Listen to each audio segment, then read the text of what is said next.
As I say, Boston in really good form at the minute. They've won the last 3. They're unbeaten in 6. And a win for them this afternoon and defeat for Wealdstone could see Boston United out of the bottom 4, and how huge that could be for their own survival hopes.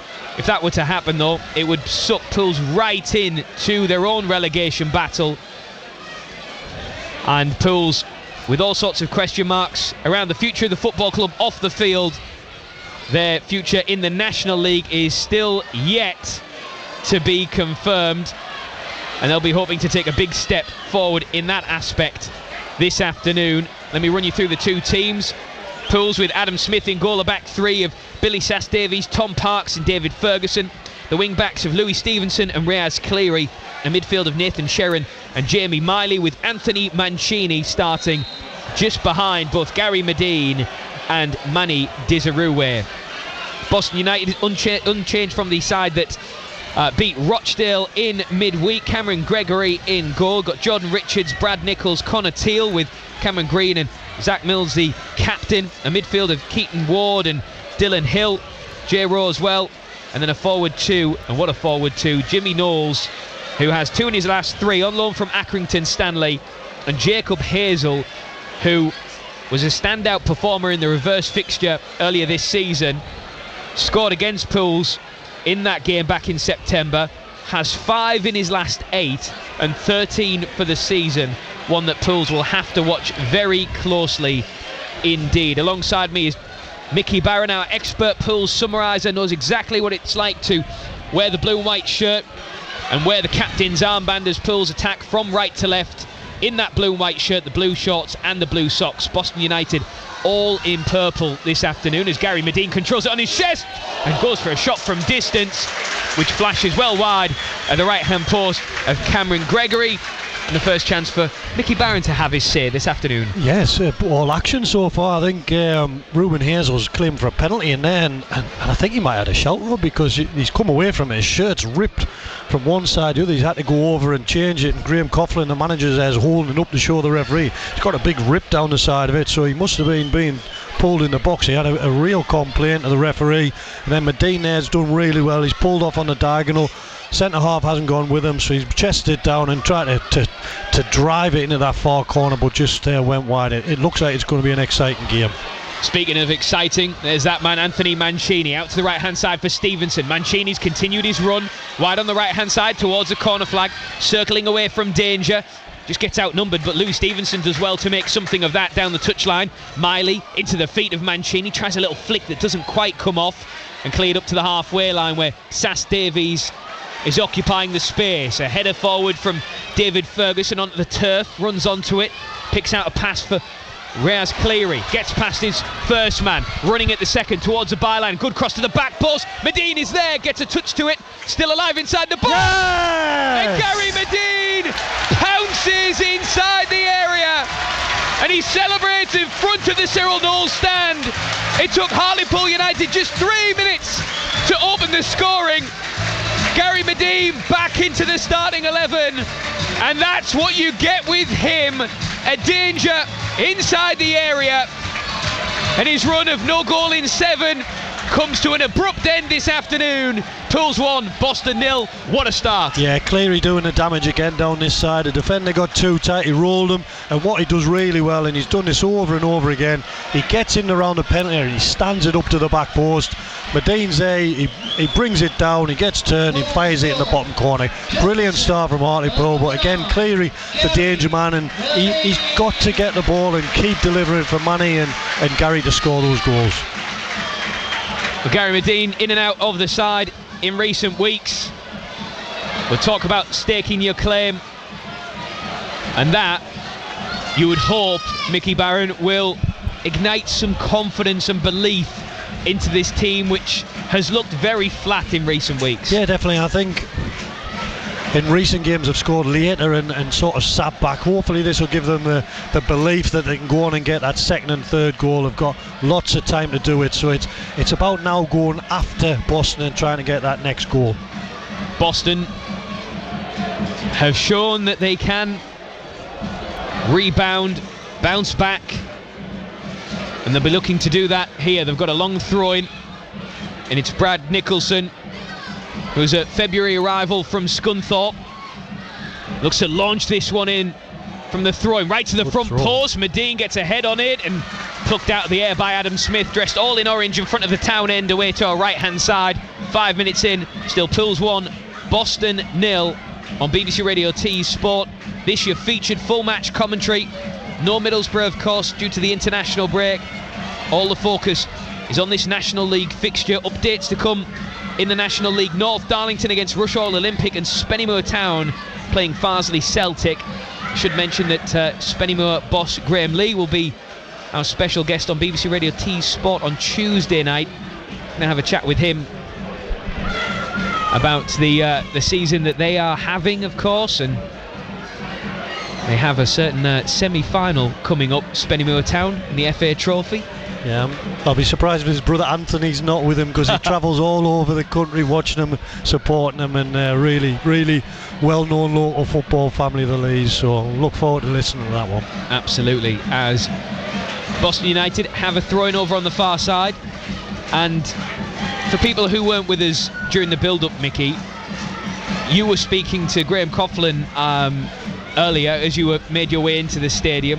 What was his thoughts coming into this afternoon's game? Confidence must be high from him as well, given the run of form that they're on. Yeah, it is. I think I've known Graham a long time. He's a good character. He's bubbly, and I think his team's demonstrating that at the moment.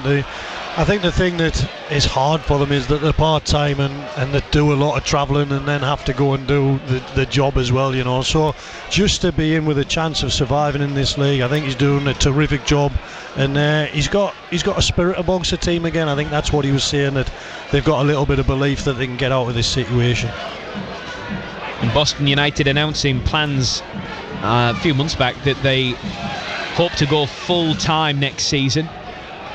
As Mickey was saying, currently still a part-time outfit as Louis Stevenson tries to close down his man. Boston working it well in midfield and keeping hold of possession with Teal out to this near side for Rowe. Closed down by Reyes Cleary, and the ball rebounds out. Hartlepool's throw, which David Ferguson will take. David Ferguson is doing his role in the community in midweek at Dyke House School, handing out some tickets to some well-deserving Hartlepool United fans, as Billy Sass-Davies is running back towards his own goal and just has to sweep that ball behind for a Boston corner, and that's because he had Jimmy Knowles breathing down his neck. And if you're trying to identify from a commentary perspective which one is Jacob Hazel, as you mentioned, because of that tangle that he had with Billy Sass-Davies early on in the game, having his shirt ripped from his back, he's currently the only player with no name or number on the back of his shirt. Yeah, it was good defending from Sass-Davies there, because he's got to clear that. Corner comes right on top of Adam Smith, and he has to bend backwards to keep hold of that, and he does so as he balls it out underarm to Louis Stevenson. Working infield for Nathan Sherrin. Deep inside his own half, just overruns that Sherrin. And Pools get away with it though. They have the corner when it looked like Sherrin was just going to force himself into a bit of bother. I think he had a little bit more time than he thought, didn't he? And he's that heavy touch, he's nearly run out of play, but managed to keep it in. Long throwing down the line to Louis Stevenson, hooks it forward. Beaten away by Brad Nicholson. I would like to see Hartlepool dominate the ball, Rob, after an early goal like that. Really take control of the ball and have 15 and 20 passes in a passage of play and work the ball up the pitch and try and sort of move Boston around. Jacob Hazel backing into David Ferguson. Ferguson able to find the space and clear the ball up to the halfway line. Manny Desirue fighting for possession and collides with Zach Mills, and has conceded the free kick as well on the halfway line. Zach Mills just gesturing that he caught a flailing arm in the face from Manny Desirue there. Yeah, I think Manny was a bit upset that he didn't get a free kick off the first challenge, and then he's thought, I'll just go and get my own back type of thing. These are the situations where Boston are dangerous. They put good balls into good areas, win a lot of first contacts, and Hartlepool got to be trying to win the first header. Free kick quickly taken out on the left-hand side.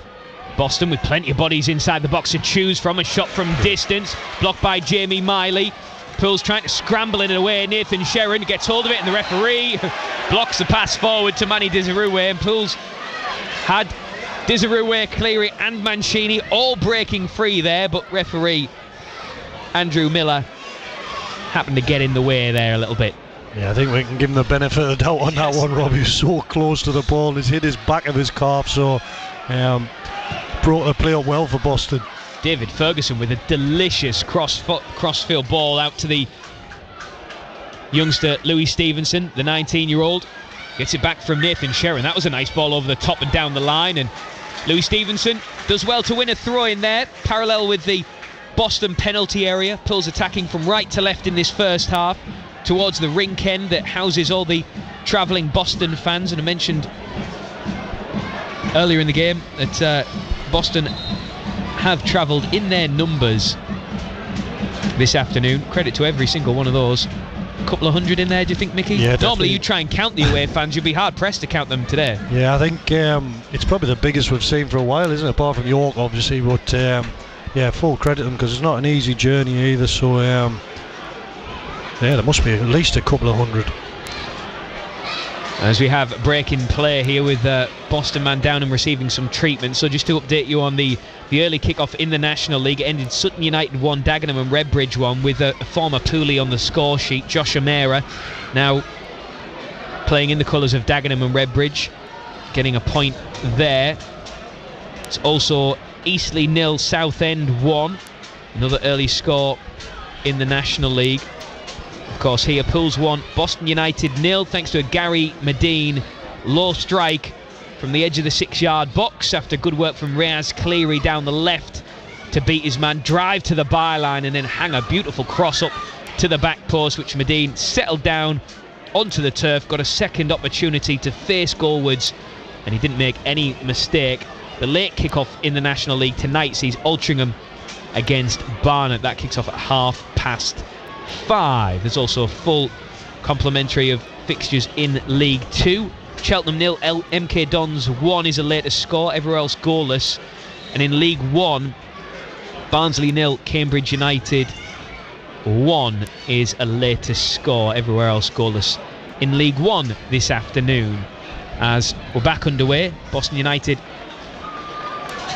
have a man off just receiving some treatment, so they're down to 10 men for the meantime. Pools midway inside the opposition half. Jamie Miley through the middle of the pitch and then tried to fire a rather obscure ball through to Manny Desirue. For a minute there I thought it was going to come off, but it just was overhit. It was a really good idea, wasn't it? Everyone was expecting to play it wide with the inside of his foot, and he's played it with the outside of his foot forward to Manny, but just overhit a little bit. But I don't mind that. I think that's a real positive pass for Miley to try and play. I think we've got another blood shirt, Robin. Yeah, I think it's Cameron Green. Yeah, he's I think he's got the old he's like a boxer who in between rounds who gets the cotton wool shoved up his nose. He's currently Green is a little bit worse for wear and joins Jacob Hazel in a new shirt with no name or number on the back as Desirue wins the header. Cleary back to Desirue, 25 yards out, drifting left, needs some options, tries to find Gary Medine, the pass takes a deflection, and now an opportunity for Jimmy Knowles to try and spread the play out to the left hand side for Dylan Hill, stretching the play back infield, and this is dangerous with Jimmy Knowles, edge of the area, the pass into the box is blocked by Tom Parks, and it's another corner for the visitors, this time over on the far side. Superb play from Knowles there. He dropped into a little hole to begin with, held it up well, laid it off, received it again, and I think he was trying to drive it into the box and pick Hazel out, but really good sharp play there from the forward. 15 minutes in, Hartlepool United 1, Boston 0. It's a short corner. Knowles gets it back, hangs one up to the front post this time, headed away by Gary Medine. Now Reyes Cleary plucks the ball out of the air, tries to make something of that, but is just robbed in possession. Now Hazel, 30 yards out, finds Nicholson on this near side, back to Hazel in space on the D, quickly closed down by Sherrin and Reyes Cleary, and the referee Andrew Miller has given a free kick to Boston United. just outside of the D. And I mean, if this isn't an inviting position, I don't know what is.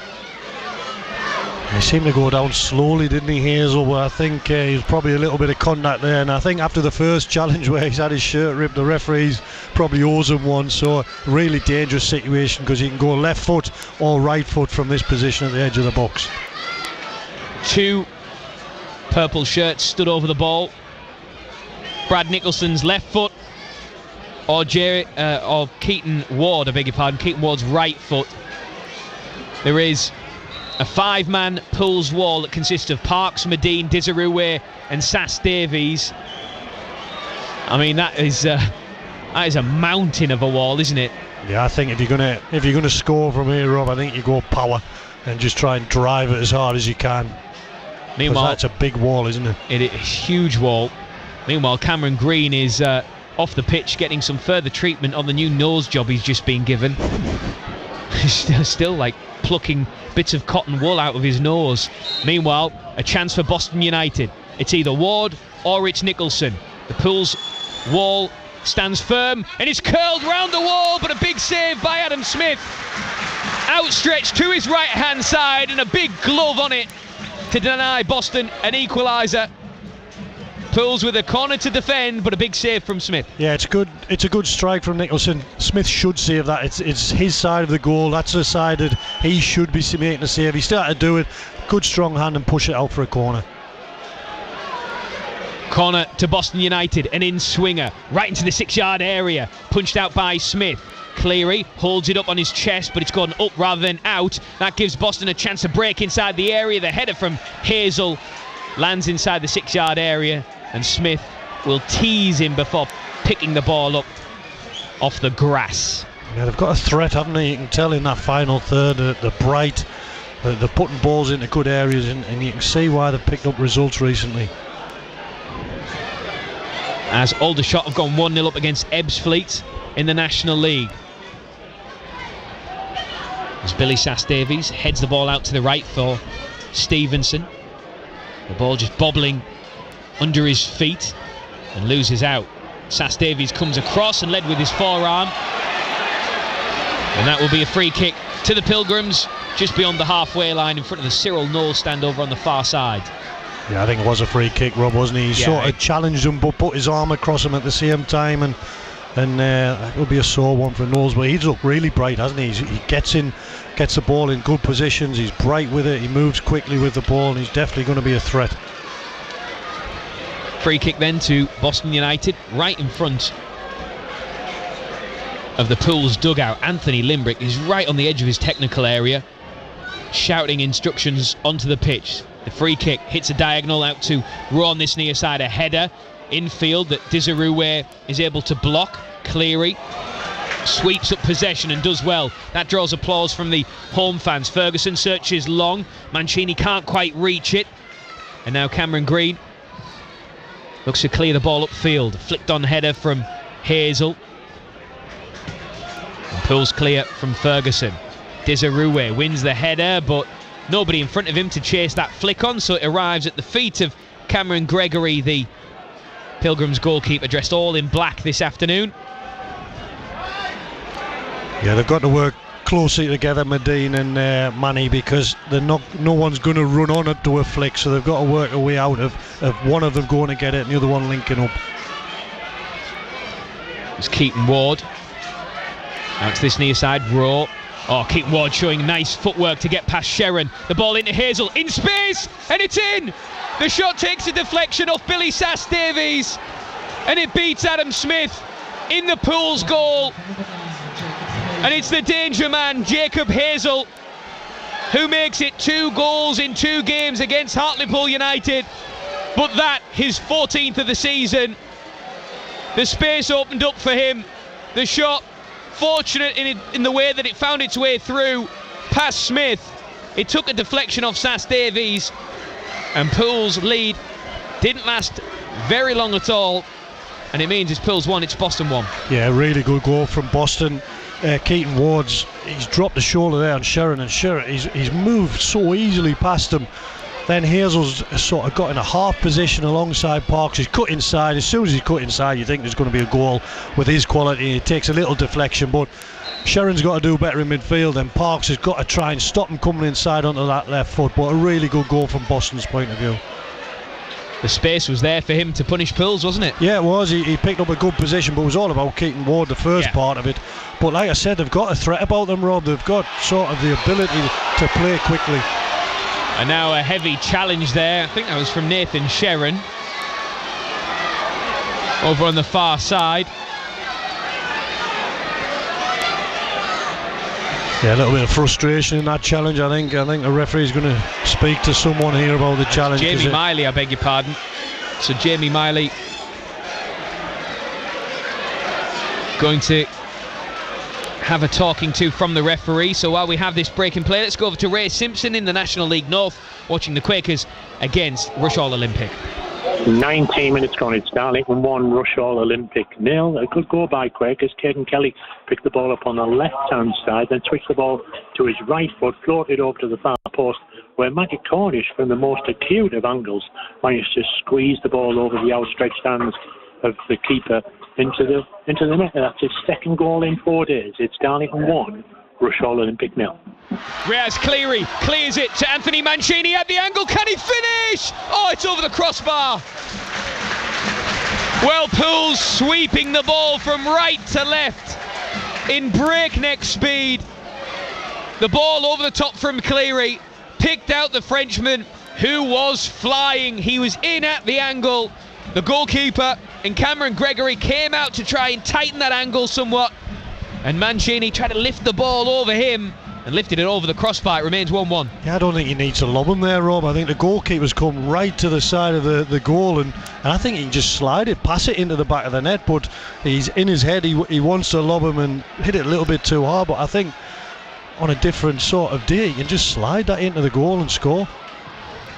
Pools probing with Medine out to the right for Mancini once more. Just had an opportunity. He feeds Desirue and he puts it wide. He took it first time. He has his hands over his face. And Desirue knows that that was a real chance. Maybe just snatched at it. It remains Pools 1, Boston 1. Yeah, it seemed to be a little bit behind him, Rob, didn't he? And he had to try and create the power, but he should be hitting the target. I said at the start of the game, I felt like it was going to be exciting. It's end to end, and we've had lots of shots and goal scoring opportunities already, so I hope it continues in this vein. 2 chances in the space of a minute there for Pools. They've certainly reacted well to the equalising goal, Mickey. Yeah, definitely. I think they played balls forward early, and that's how Mancini gets that chance. And they're putting balls into good areas, and hopefully they can take some of the chances, because that's been the problem recently. Sharon with a deep cross, trying to find Cleary. Just escapes him and runs out to this near side. He stops it on the touchline. He runs at his marker, dips the shoulder, whips one to the back post. A touch from Stevenson. Might come for Desirue, and it does.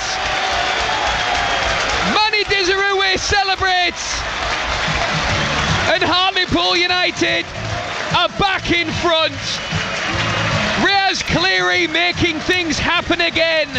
And as the ball bounced and bobbled inside the area, Desirue found his composure and found a way through a crowd of bodies to put Pools back into the lead. Pools 2, Boston 1. Yeah, good finish from Manny, just through a few legs, but I think J. Rowe for Boston, the right backs, thought the ball's going to go out, so he hasn't gone tight with Cleary, which lets Cleary get turned, run at him, and when in that situation one-on-one, Boston have got to get people out to help him. He's put the ball in, it's bounced around a bit, and then Manny's put it in the back of the goal, so you can't give Cleary that much space in the final third.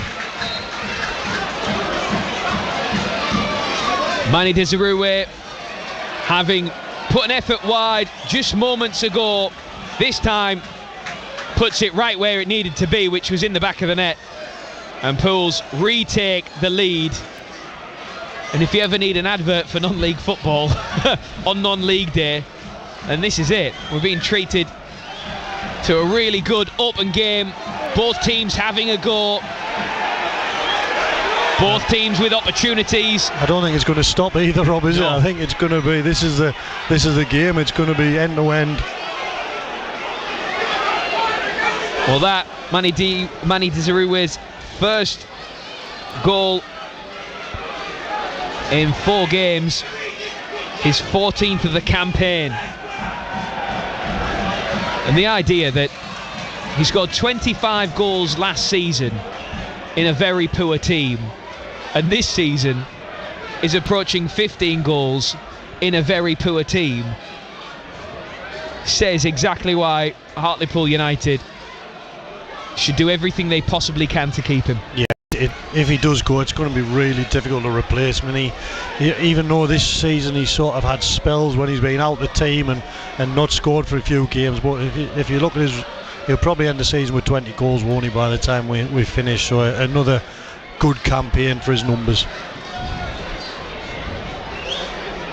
Danger here though for Hartlepool United. Boston with a long throw. Brad Nicholson with his back right to the advertising boards, loops into the front post. Dizaruwe heads away, as he so often does, from inside his own box, and he's out to close his man down and wins possession as well, and then nutmegs him for good measure. Mani Dizaruwe, the confidence is brewing, but Boston United have it only for a short time as Sharon wins it back. Riaz Cleary gets past one man and then feeds the run of Anthony Mancini wide on the left, but he's slow to arrive inside the area. Mancini doing everything all by himself as he beats 2 and 3 purple shirts. Now Miley picks up possession. Low ball to the feet of Dizaruwe, flicks one behind for Sharon, whose shot is blocked by Nicholson. And now a chance for Boston to attack.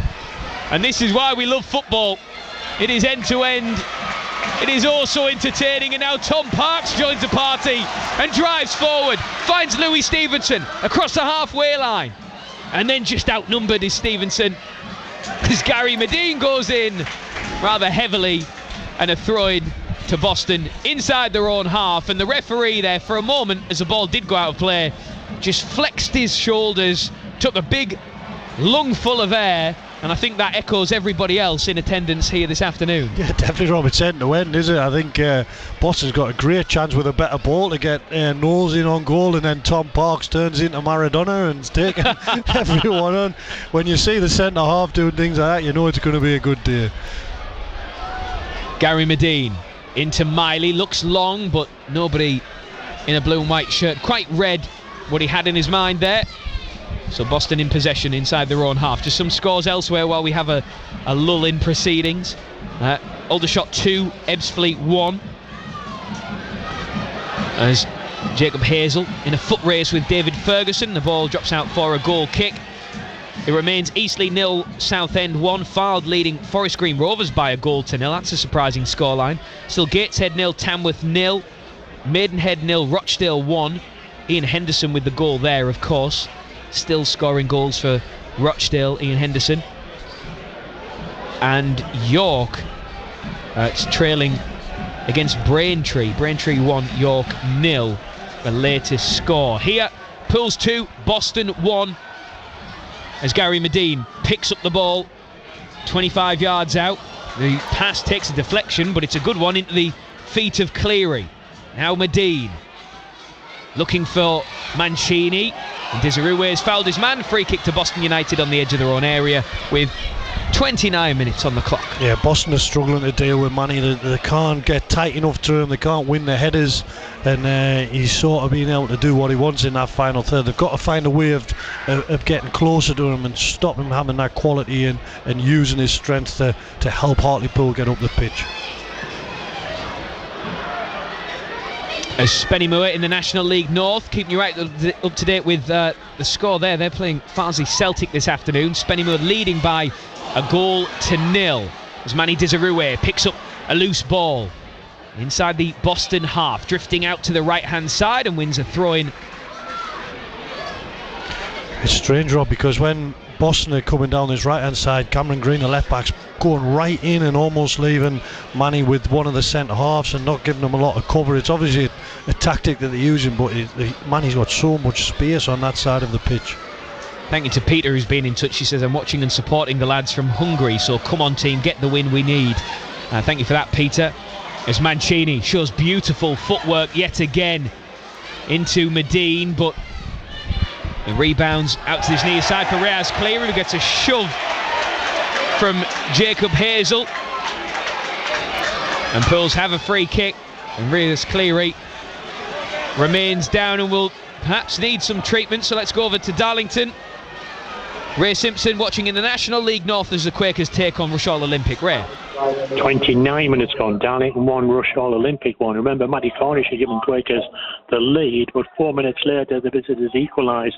The ball with Alex Fletcher in midfield. He threaded it through the Dark defence on the edge of the penalty area, and Darlington were a little bit statuesque, and that allowed Theo Williams, who had a loan spell here a couple of seasons ago, to nip in and round Pete Jameson for the equaliser. Darlington 1, Rushall Olympic 1. Thank you, Ray Simpson. Here, free kick for Pools. Ferguson lifts one high into the afternoon sky that Gregory comes out of his goal to gather, as Jacob Hazel was just booked there for that challenge on Cleary. So the former Darlington man, and Whitby man as well, of course, in the book against Pools this afternoon. There wasn't a lot in it, Rob, was it? He's just ran into him a little bit, and Cleary's gone over. I think the most relieved man on the pitch was Danny O'Connor, because that's a long run across, isn't it, from one side of the dugout to the other side of the pitch. Thank you to John, who's been in touch as the ball is out of play. He says, hi Rob and Mickey, hope you're well. I'm working on polishing a staircase in Ramside Hall Golf Course. When Medine scored, nearly splattered stuff everywhere as Medine tries to find a way through. Shot is well wide of the mark. Got a second bite of it, did Medine. Kind of got in the way a little bit with Mancini, as both were fighting for the same ball, but there is an eagerness about Pools this afternoon and a confidence about their play, Mickey. Yeah, they're looking to get shots away quickly. I know that's been something that they haven't done in recent weeks, and they're being criticised for, is not getting enough shots on target and not getting enough shots and trying to score the perfect goal. So it's nice to see them taking those opportunities. Absolutely. I think we've had more chances on goal this afternoon on target, or more threatening, or as David Ferguson's just been robbed of possession, but the ball out of play, and Pools with a free kick, and Jacob Hazel Jacob Hazel is making himself known not only to the Hartlepool United fans but also the linesman on this near side. And Hazel was, I think, frustrated at the lack of decisiveness from the linesman, as Medine does well. The referee gets in the way once again, but the ball works to Billy Sass-Davies, and then Sass-Davies puts it out of play. We've entered it after such a bright start, and with 33 minutes on the clock, we've entered our very first lull of the afternoon. Yeah, it's almost like a breather for everyone, isn't it? Yeah. And again, it's hit the referee on the back. I think he probably could have got out of the way of that one, but yeah, it's just entered a little bit of a phase where it's sort of calm for a little bit, but I can't see it lasting that much longer. As Parks launches this one to the edge of the Boston penalty area, headed away. Jamie Miley underneath it, Sharon fighting for it. Sass-Davies loses out, and they're at Boston United, thanks to Tom Parks, who intercepted a ball forward there from Keaton Ward. And look at Anthony Limbrick over on the far side, flinging his arms in the air. It's the most animated I've seen him. Yeah, he's frustrated because I think Boston had the chance to play the ball. They've given it away, and then the referees pulled it back. Normally, once they've had that chance to have that possession of the ball, then the sort of advantage goes, but a little bit more quality there. Hazel was through on goal again. Well, the Mr. Nice Guy routine from Anthony Limbrick has certainly gone out the window this afternoon in the technical area. He's making his feelings known to the fourth official, and he's pacing around in that technical area. Yeah, he is. He's a man on edge. He's not normally like that, is he? He's normally a little bit more calmer. As Boston float this ball to the edge of the area, Rowe comes away with it out on this near side towards the corner flag. Ferguson stays with him, wins possession as well, and wins a throw-in. Good work from David Ferguson there. Alleviates some of the pressure that was building on the Pools goal. Yeah, he was just nibbling at him there, Fergie, wasn't he? And then eventually got the ball and played it off row for a throw-in. Good defending. It's from the Mickey Barron playbook, that, isn't it? Cleary, surrounded by purple shirts, but this one bounces for Dylan Hill, slides in and gets hold of it as a big chunk comes up from the surface. Hill looks to find a way towards the byline, down on the left.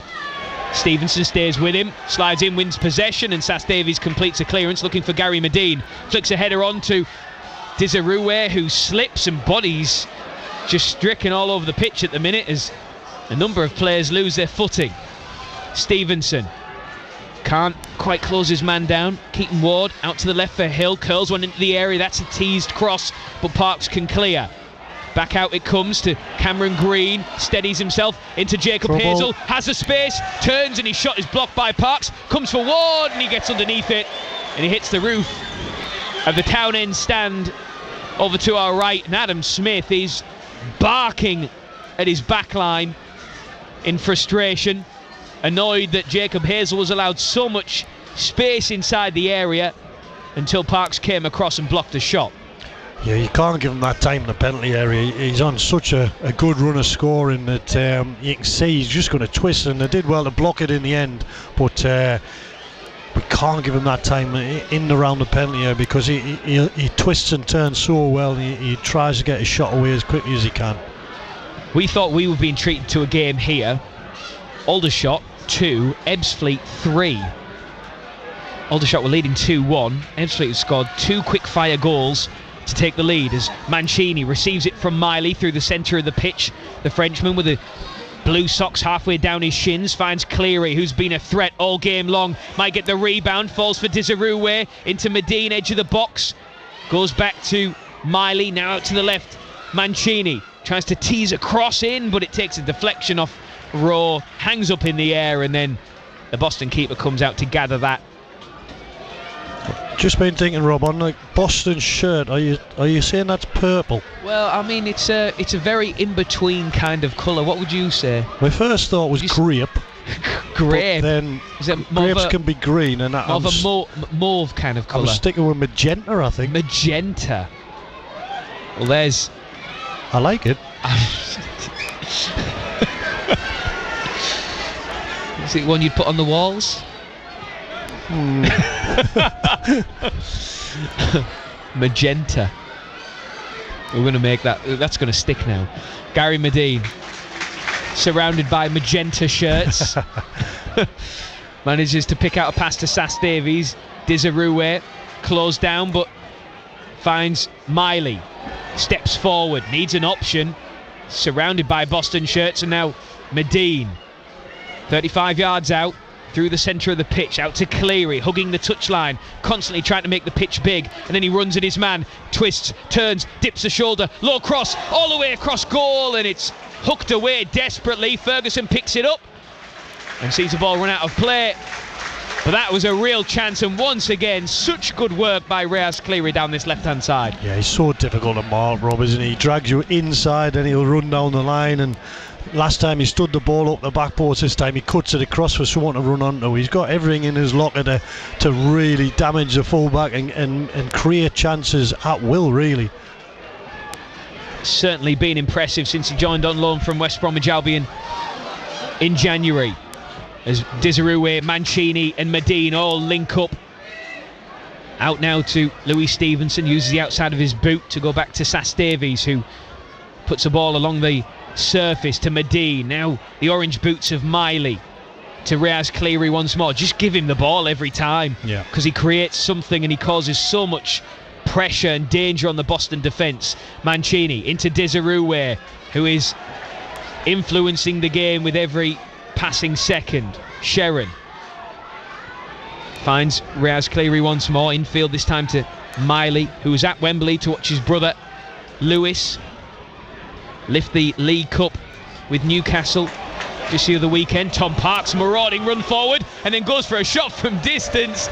I tell you what, you'd have had to hang that up in a museum if that had found a way in, because Tom Parks from centre back, the space just opened up for him And he thought, all right then, took the invitation, ran about 10 yards, and then the shot left a lot to be desired, and it was an easy save in the end for Cameron Gregory. But if that had had a little bit more zip and venom about it, it would have been something quite special. Yeah, he did the first bit really well, didn't he? He dropped the shoulder and ran into the space, and you can see in his head what's coming next, but the shot wasn't really up to it. Rowe and Hazel try a give and go that is cut out by Pools. Medine wins the header. Mancini picks up possession. Back heel into the path of Cleary. He has space to run into. There's Desiree and Medine there if he needs him. Reyes goes by himself. And it just goes wide at the far hand post.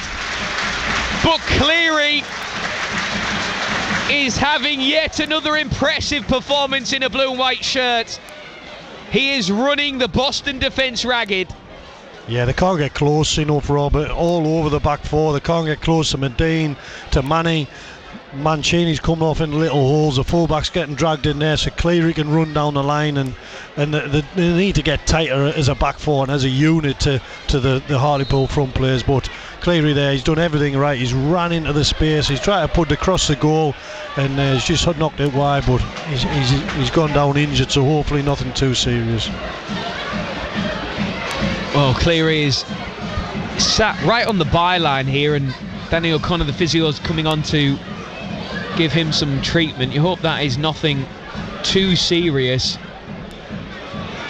Just from the way he shot, Robert, I think it could be an ankle, because the way he shot, he's sort of leaning one way, the ball's gone the other way, and he's probably gone over on one of his ankles.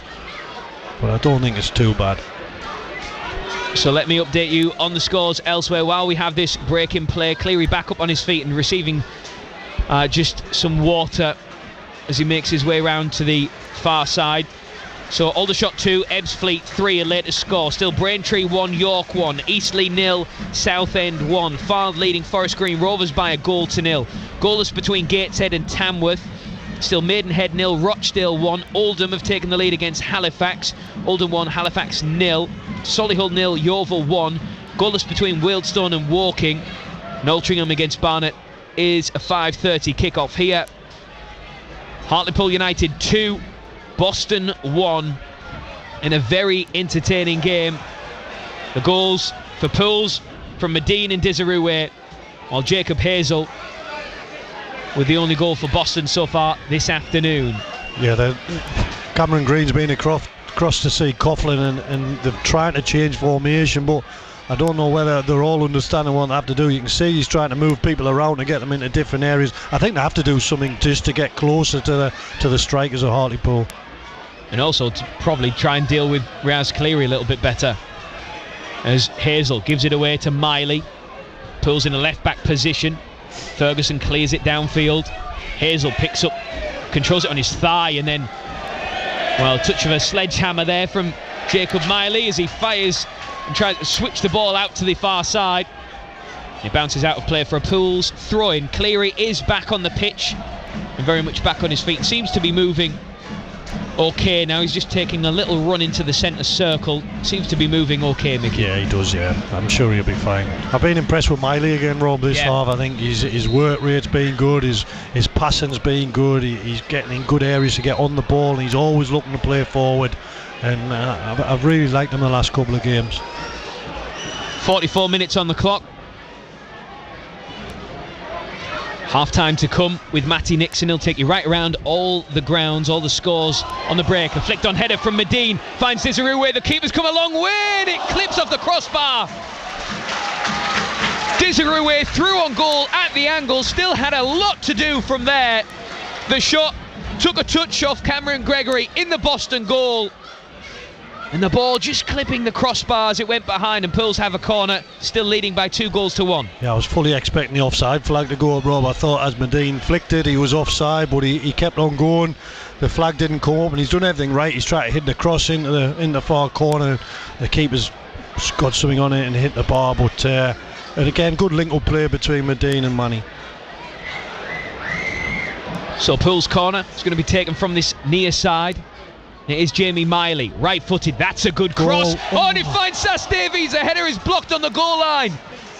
Cameron Gregory denying Sass Davies. A first goal of the campaign, but the delivery from Miley was stunning. Superb, Rob. I thought Saz Davies scored. He just seemed to put his head on it rather than really trying to power the header. Almost like he was just happy to hit the target. But good sort of save, but he should score from there. Headed it down into the turf, and Pool's still alive. Medine into Desirue, just goes through his legs there. Couldn't quite sort his feet out in time, Desirue. And the ball out for a Pool's throw. They look worried, Boston, at the back, don't they? Every time the ball goes in around Manny or Medine, they look worried about how they're going to deal with them. And Pools look like they are purring. Mancini, Cleary. 4 minutes at a time. 4 minutes at a time. The stadium announcer, Greg. 4 minutes of stoppage time. Miley with a diagonal ball that for a minute there looked like it was going to be a brilliant piece of play, but instead too much on it. It's out of play for a goal kick. So 4 minutes of stoppage time. Many fans around us taking that invitation to go and get their half-time refreshments. Thank you to Mickey Barron, who brought the treats this afternoon, as Spennymoor have doubled their lead against Farsley Celtic in the National League North. Matty Dolan, a former Poolie, with the goal. So Spennymoor 2, Farsley Celtic 0, and still Darlington 1, Rushall Olympic 1, also in the National League North. Here, Pools 2, Boston 1 in the National League on non-league day, as Mancini drifts and wriggles free and then sees his pass go out of play for a Boston throw. That's what they need to stop, Rob. They need to stop Mancini in that pocket, because it's going up there to Medine, going up to Manny. They can control it and then just pop it back off into the pocket for Mancini, and there's no one around and no one picking him up, and Hartlepool can attack through Mancini after that. Miley clears it into the Neil Cooper stand.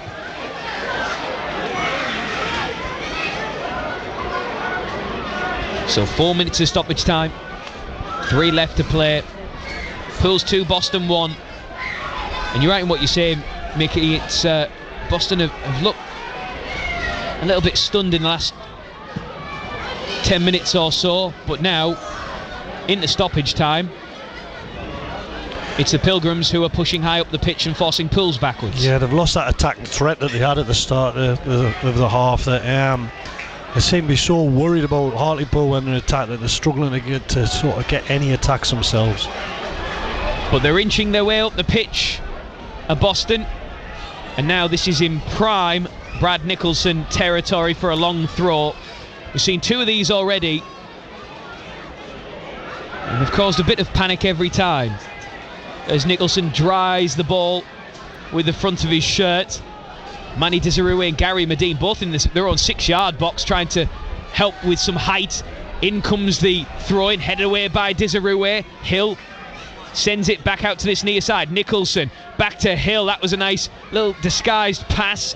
Nicholson hangs one up. Hazel, it's away from him. It goes all the way through to the far side. A shot through a crowd of bodies. And it was Zach Mills who fired a right-footed effort in on goal, and Adam Smith was able to smother it into the turf, and it remains Pools 2, Boston 1. Yeah, it was a pretty easy save from Smith, but as you say, the ball just came to Mills and he cut inside and everyone dropped off, and someone's got to press the ball there, but it was a good strike, but quite a comfortable save. Oh, good turn from Riaz Cleary. He just gets dragged down there by J. Rowe. And Pools have a free kick. Sorry, Rob, he struggled to deal with him, Rowe, hasn't he? He doesn't know if he does go tight. Cleary seems too strong for him, and then he ends up fouling him. If he stays off him, Cleary has a run on him, and then he finds that hard to defend. I'm pretty sure that Boston will maybe make a change in formation or personnel at half time.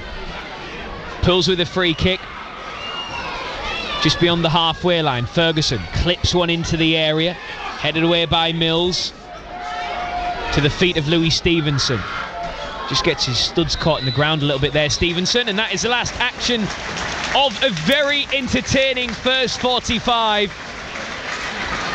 Pools have certainly been much improved in this game. And they started perfectly. Reyes Cleary, 3 minutes in, asking all sorts of questions of Boston defensively, driving in field across to Gary Medine, who nestled the ball out of the air onto the surface, turned on the edge of the 6-yard area and buried one past Cameron Gregory. But that lead didn't last too long because Boston had equalised on 19 minutes. Keaton Ward showing nice footwork to drop the shoulder, get past Nathan Sherrin into Jacob Hazel, the danger man inside the area. He turned, he found the space, and then he found the back of the net to level it at 1-1. But Pools with countless chances. Anthony Mancini played in by Reyes Cleary, only to lift his effort over the crossbar. Mancini then trying to supply Manny Desirue inside the box to see Desirue fire wide of the mark. But Pools responded well after the equaliser from Boston, piling pressure on the goal away to our left, and that pressure told. On 23 minutes, Reyes Cleary involved again, across into the area that caused a scramble. The ball arrived at the feet of Manny Desirue, who had just put one wide moments ago, but not this time. Through a crowd of bodies, he found the back of the net and found Pools back in the lead. And then with 5 minutes to go, Pools with 2-3 real clear-cut chances. Anthony Mancini a back heel into the path of Reyes Cleary, breaking free, and saw his shot flash wide of the mark. Gary Medina header into Manny Desirue, who hit the crossbar after a good save from close range by Cameron Gregory. And then right on the right on the 45-minute mark, Pools' first corner, Jamie Miley swings one in, really inviting cross. Billy Sass-Davies leapt highest, had the time and space, and his header was saved on the goal line by the Boston keeper. Really entertaining game, full of chances, full of goals. But at the break, Pools 2, Boston 1, Mickey. Yeah, it's been really good, Rob, hasn't it? I think the formation and the personnel within that formation's good. I think Boston has struggled at times to deal with our forward players. And as the half went on, they sort of lost any attacking threat within the game. At the start, they had something where you think, oh, they're going to come and put that attack on Hartlepool. But we're in the situation we've been in countless times. We're 1 goal in front, and I'm sure Coughlin will be saying to their players, look, hang in there, do 15, 20 minutes a second half, don't let them score, and we'll try and get back in the game. So it's really important that we get that next goal and then maybe another one after that. As we say, plenty of chances, Matty, but Pools need to take them because Boston have already shown in this game that they can get through Pools defensively, can ask questions and cause problems for them at the back, despite Pools' majority of opportunities coming their way in that first half. At the break, Pools 2, Boston 1. Rob, Mickey, thank you very much indeed. So it is Pools with the advantage at half-time. Hartlepool United 2, Boston United 1 is a latest score at the break. Right on the stroke of half-time as well in National League North, Spennymoor Town have made it 3-0 against Farsley Celtic. So it's Spennymoor Town 3, Farsley Celtic 0 in National League North. Glenn Taylor with Moors third of the afternoon after Corey McEwen, and former Poolie Matty Dolan had given them a 2-0 lead. Glenn Taylor scored just before the break in that one. Right, we'll get the goals from that first half at Victoria Park and all the scores from up and down the country after this. Amy Oakton at breakfast. When Sian Cameron's dad died in 2010, she took over his role selling poppies for the Legion. His final total was 43,000. And the big news is 2024 saw us hit £74,000 across Hartlepool, which took us to £1,015,740.14. It's absolutely fantastic, and it's testament to the hard work of all the volunteers and the generosity of the people across the town. I can't big them up enough. Amy Oakton at breakfast. Weekdays from 6. BBC Radio Tees. Proud to follow Hartlepool United. BBC Radio Tees Sport. And after a pulsating first half up at Hartlepool, it is Pools with the advantage at the break against Boston United in the National League. Riaz Cleary gets past his first man, running at the second towards the byline. Good cross to the back post. Medine is there, gets a touch to it, still alive inside the box. Yes! And Gary Medine pounces inside the area, and he celebrates in front of the Cyril Knowles stand. It took Hartlepool United just 3 minutes to open the scoring. Gary Medine back into the starting 11, and that's what you get with him. A danger inside the area, and his run of no goal in 7 comes to an abrupt end this afternoon. Pools 1, Boston 0. What a start. The ball into Hazel, in space, and it's in. The shot takes a deflection off Billy Sass-Davies, and it beats Adam Smith in the Pools goal, and it's the danger man, Jacob Hazel, who makes it 2 goals in 2 games against Hartlepool United. The space opened up for him. The shot, fortunate in the way that it found its way through past Smith. It took a deflection off Sass-Davies, and Pools' lead didn't last very long at all. And it means it's Pools 1, it's Boston 1. Sharon with a deep cross, trying to find Cleary. Just escapes him and runs out to this near side. He stops it on the touchline. He runs at his marker, dips a shoulder, whips one to the back post. A touch from Stevenson. Michael for Desirue! And it does! Manny Desirue celebrates, and Hartlepool United are back in front. Riaz Cleary making things happen again. And as the ball bounced and bobbled inside the area, Desirue found his composure and found a way through a crowd of bodies to put Pools back into the lead. Pools 2, Boston 1. Yep, and that's how it stayed until half-time. So Hartlepool United with the advantage at the break. Elsewhere in the National League this afternoon in the early kick-off, it finished Sutton United 1, Dagenham and Redbridge 0. Half-times elsewhere, it's AFC Fylde 1, Forest Green Rovers 0, Aldershot 2, Ebbsfleet 3, Braintree 1, York City 1, Eastleigh 0, Southend 2, Gateshead 0, Tamworth 0, Maidenhead United 0, Rochdale 1, Oldham 1, Halifax 0, Solihull 0, Yeovil 1, Wealdstone 0, Woking 0, and Altrincham against Barnet is a 5:30 kickoff. Into League 1 then. Games in League 1 and League 2 this afternoon despite the international break. In League 1 at the break it is Barnsley 0, Cambridge United 1, Crawley 1, Bristol Rovers 0, Lincoln City 0, Exeter City 0, Northampton 0, Blackpool 1, Peterborough 2, Charlton 0, Wrexham 1, Stockport County 0. Into League 2 then, the full time in the early game. It finished Notts County 0, Crewe Alexandra 0, AFC Wimbledon 0, Barrow 0 is a half-time, as is Bradford 2, Colchester 1. Half-times elsewhere, Carlisle 1, Bromley 1, Cheltenham 0, MK Dons 1, Chesterfield 0, Harrogate Town 0, Fleetwood 0, Tranmere Rovers 0, Gillingham 0, Walsall 0, Grimsby Town 0, Newport County 0, Port Vale 0, Morecambe 0, and Swindon Town 0, Accrington Stanley 0. BBC Radio Tees Sport. So that is how it is up and down the country in the EFL and indeed in the National League. What about the National League North? Well, I can tell you that it remains Spennymoor Town 3, Farsley Celtic 0 at the break at the Brewery Field. Let's find out what's happened over at Blackwell Meadows then. Here's Ray Simpson. Darlington 1, Rushall Olympic 1, a game lacking in intensity and not many chances to both sides. Quakers nearly scored with their first serious attack on 6 minutes. A long ball forward by Scott Barrow was headed away by the Rushall defence only as far as Matty Cornish, who picked the ball up, stepped inside and fired a left foot shot just wide of the post. Quakers took a lead on 17 minutes.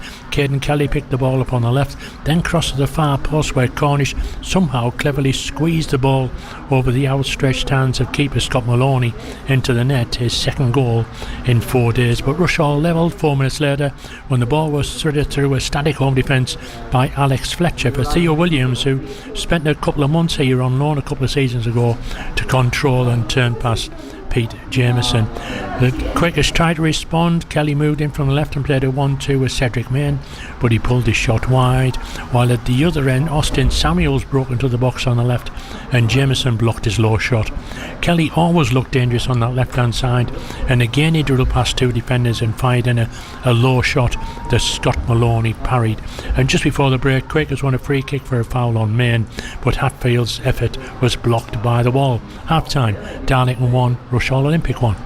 Thanks to Ray Simpson. He'll keep us in touch with everything going on over at Blackwell Meadows, and we will, of course, bring you score updates on Spennymoor Town versus Farsley Celtic. Moors leading 3-0 at the break. That our other game this afternoon that we're keeping across in National League North. Right, let's switch our attention from our local sides to the national side now, because England started life under new head coach Thomas Tuchel with a 2-0 win over Albania in their opening World Cup qualifier at Wembley last night. 18-year-old Arsenal fullback Miles Lewis-Skelly scored the opening goal on his debut before captain Harry Kane sealed the win late on. And Tuchel's been speaking to our football correspondent John Murray. So I've just been speaking to Miles Lewis-Skelly at 18 years old, who tonight has done something that he's never done before. And you tonight at 51 years old have done something that you've never done before. A manager in international football. How was it?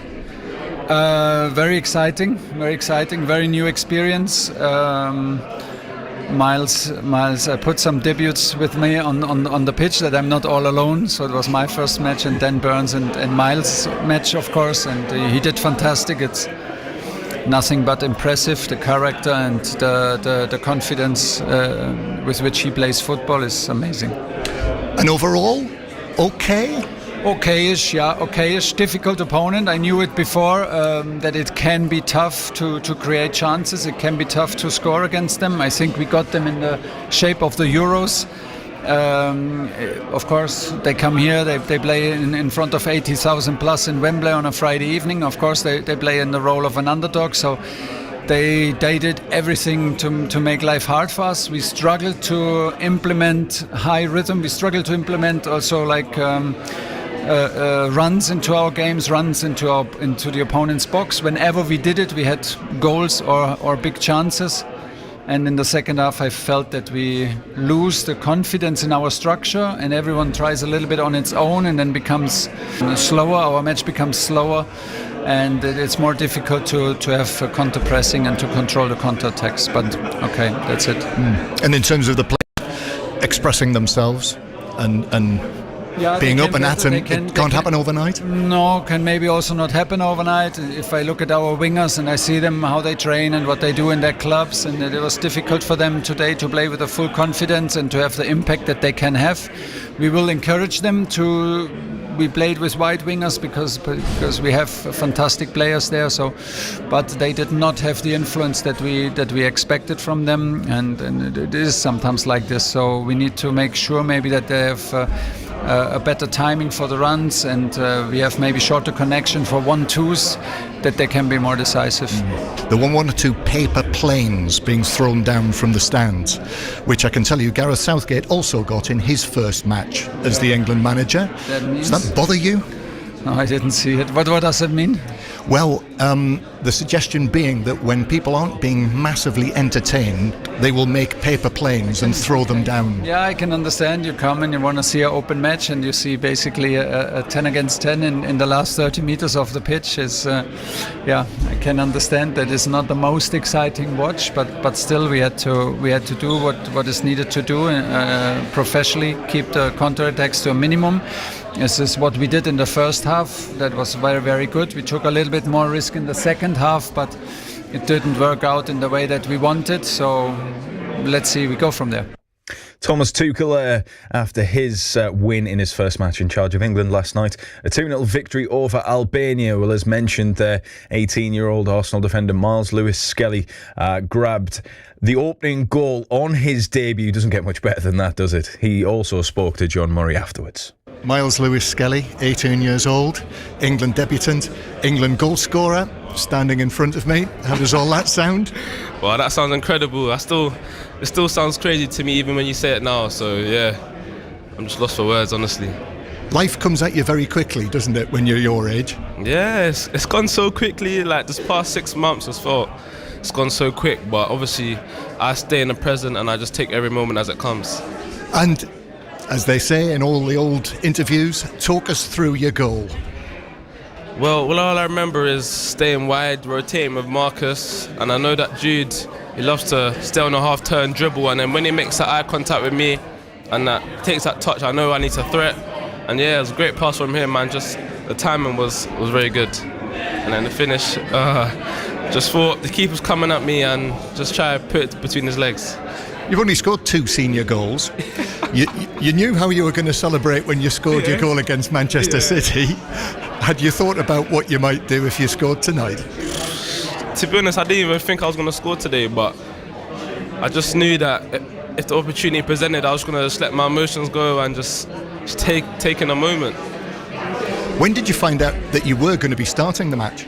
I found out in the morning in the meetings, and yeah, when I saw my name on the team sheet, my heart started to pound. So yeah, maybe you could say there was a bit of butterflies there, but yeah, I was so excited to start. Did you get the message to the family? I think how many of them were here tonight?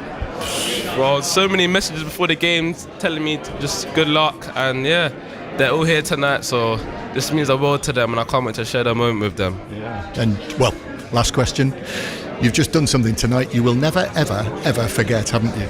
Honestly, it's incredible. You know, this is the day I'll never forget, and yeah, I just wanna take in this moment as long as I can before on to the next game. You know. BBC Radio T's Sports. True fairy tale story. Imagine that 18-year-old breakthrough season at Arsenal, and you get your debut for England and score the opening goal within the first half hour. Not bad going from Miles Lewis Skelly. I have a feeling we may be seeing plenty more of him in an England shirt over the years ahead. Right, from international football back to the National League action. Now let's head back to Victoria Park, the Prestige Group Stadium, and rejoin our commentary team of former Pils captain Mickey Barron and Rob Law.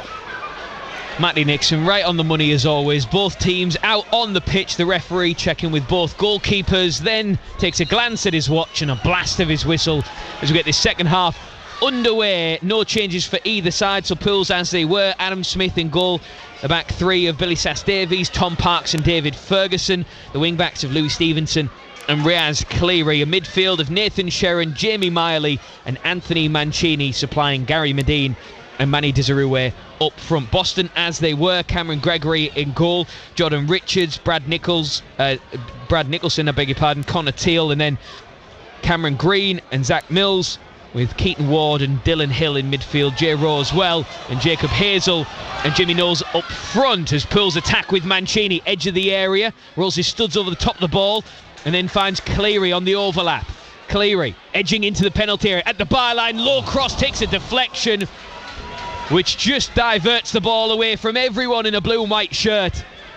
And chance now for Green. A through ball down the left for Jacob Hazel, but a clattering challenge from Tom Parks, who stops the ball dead on the byline to stop it from going behind for a corner as well. Great work from the Pools captain as Jamie Miley clears the ball deep into the opposition half, picked up on the chest of Mancini. Desirue, a little flick with the back heel, and Pools working backwards. Mancini is judged to have fouled his man, Jordan Richards, and a minute and a half into this second half, still Pools 2, Boston 1, and Mickey Barron, our expert Pools summariser.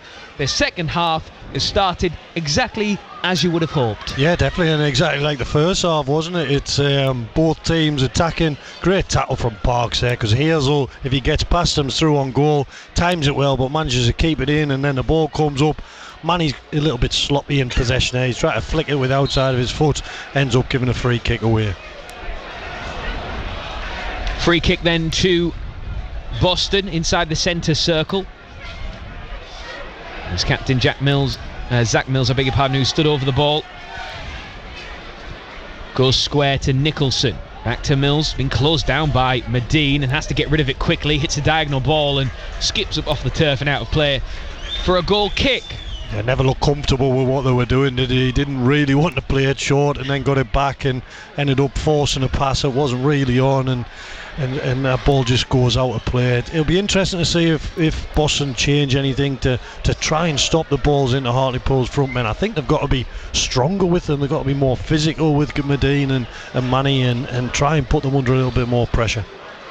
Be interesting to see what Hartlepool United do as well, Mickey, because they've been accused of, when taking the lead, sitting back, as Anthony Mancini latches onto a loose ball, edge of the box. He's got Stevenson out on this near side. He takes up that option now. Stevenson looking to run at his man. Back down the line it goes. Sharon takes up possession of the football and sweeps it back to Sass Davies.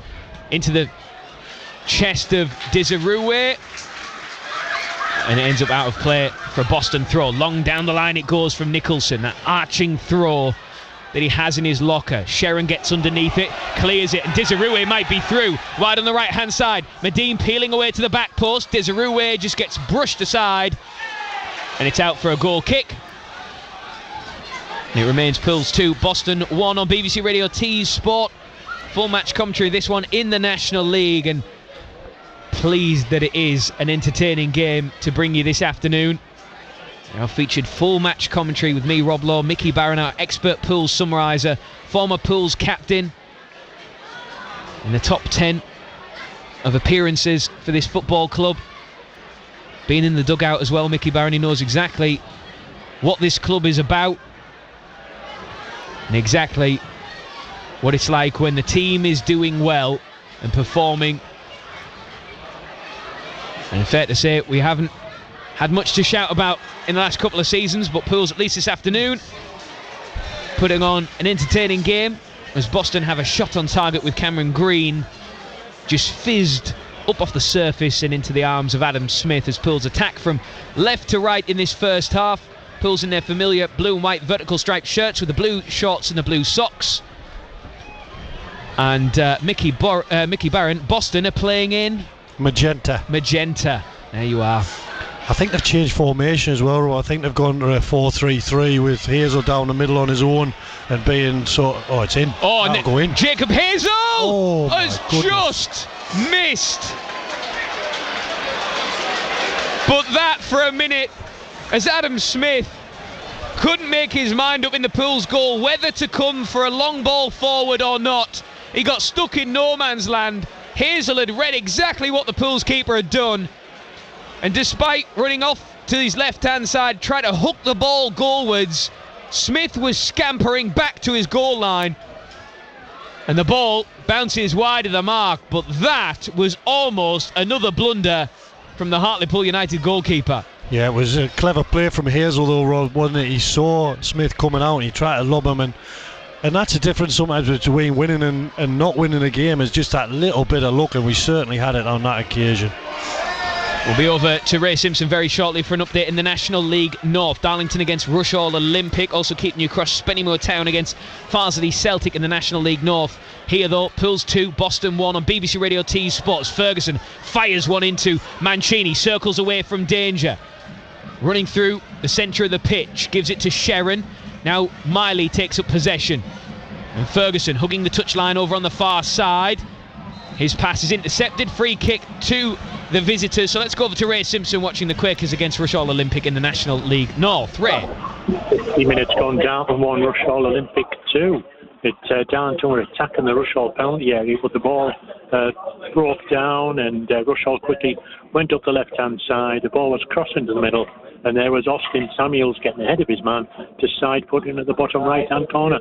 It's Darlington 1, Rushall Olympic 2. Thank you, as Boston United come across with a cross right at the byline with Cameron Green. It ends up on top of Adam Smith's goal. Ray Simpson there with an update on Darlington against Rushall Olympic in the National League North. Also Spennymoor 3, Farsley Celtic 0 in the National League North.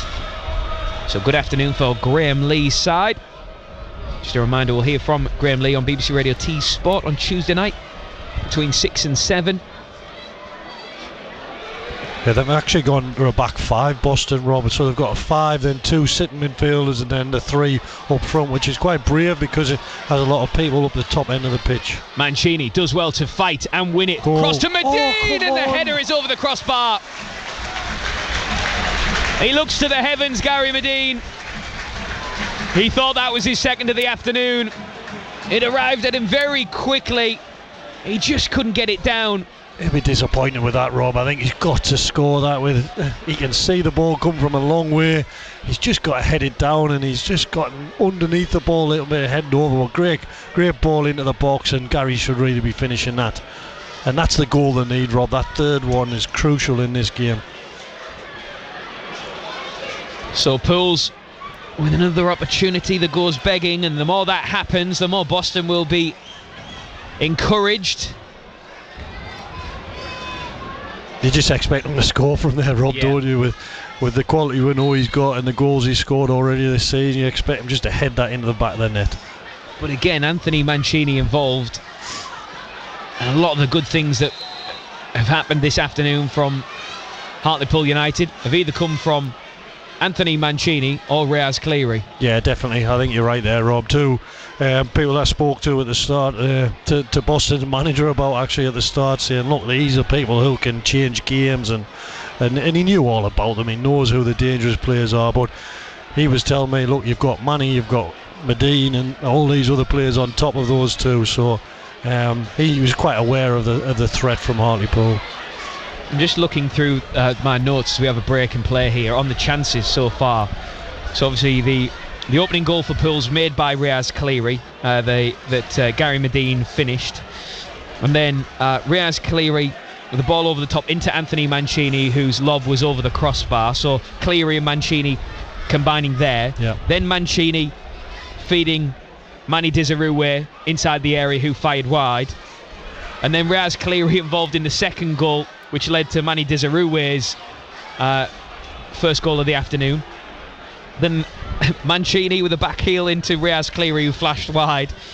So already, I mean, the notepad there is full of the names Anthony Mancini and Riaz Cleary. Yeah, and that doesn't surprise me, Rob, does it, when you see them on the pitch, the bright sparks, especially Cleary on that side. And the one thing for me with Cleary, we need to see him do it for 90 minutes. I think we'll see him in spells, but I'd like to see him really do it for the full game.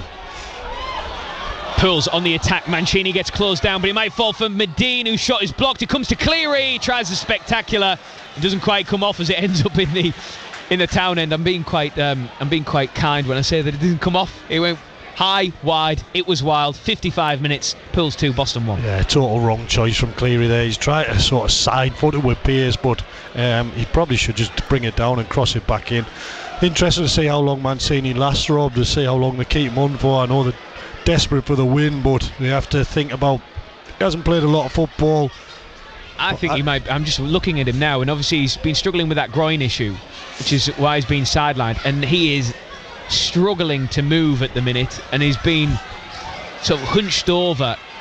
I think he's feeling that groin again at present.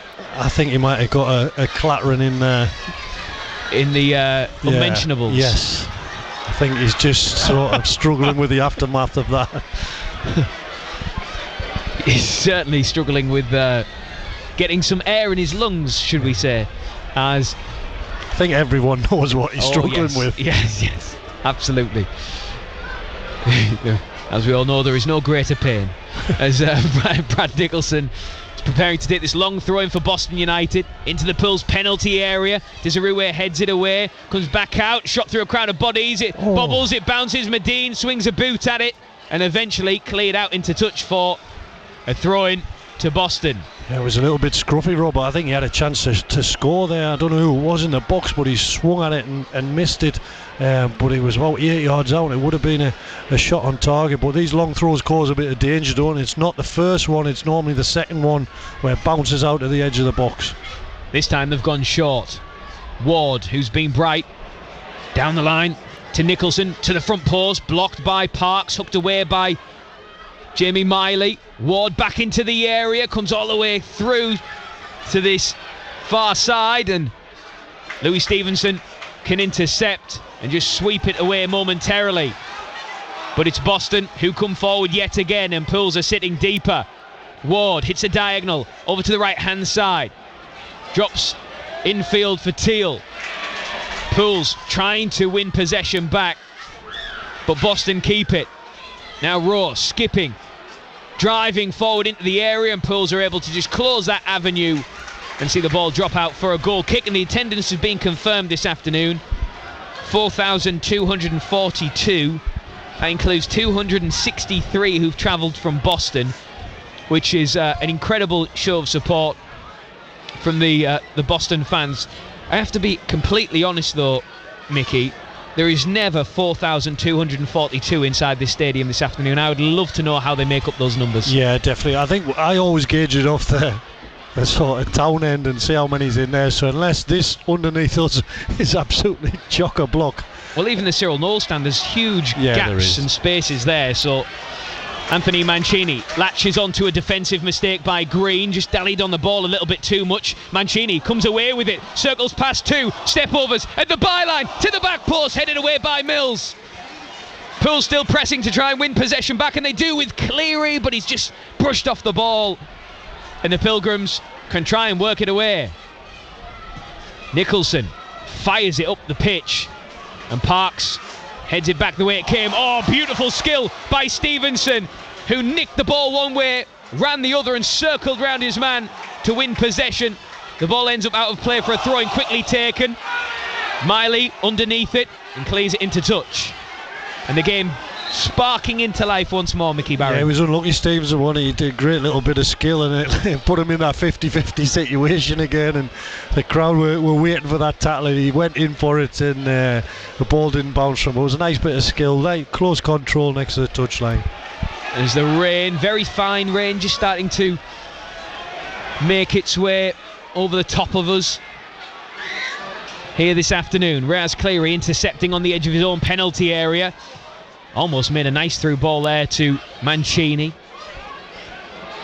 Boston are just getting more and more attacks on the Rob. They get more and more possession in that final third, and really got to be careful not to let them score. They are indeed, as Jimmy Knowles is dispossessed. And Boston work it all the way back to goalkeeper Cameron Gregory. It's a good strike, that. It is.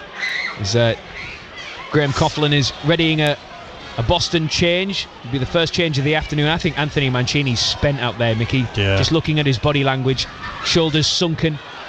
As now Keaton Ward might be in for Pools. He lays it back to Hazel, who has space and time, but his shot is blocked by Tom Parks, who threw himself at the ball to block on the edge of the area. And then Reyes Cleary is fouled by Raw over on the far side, and that will surely be a booking.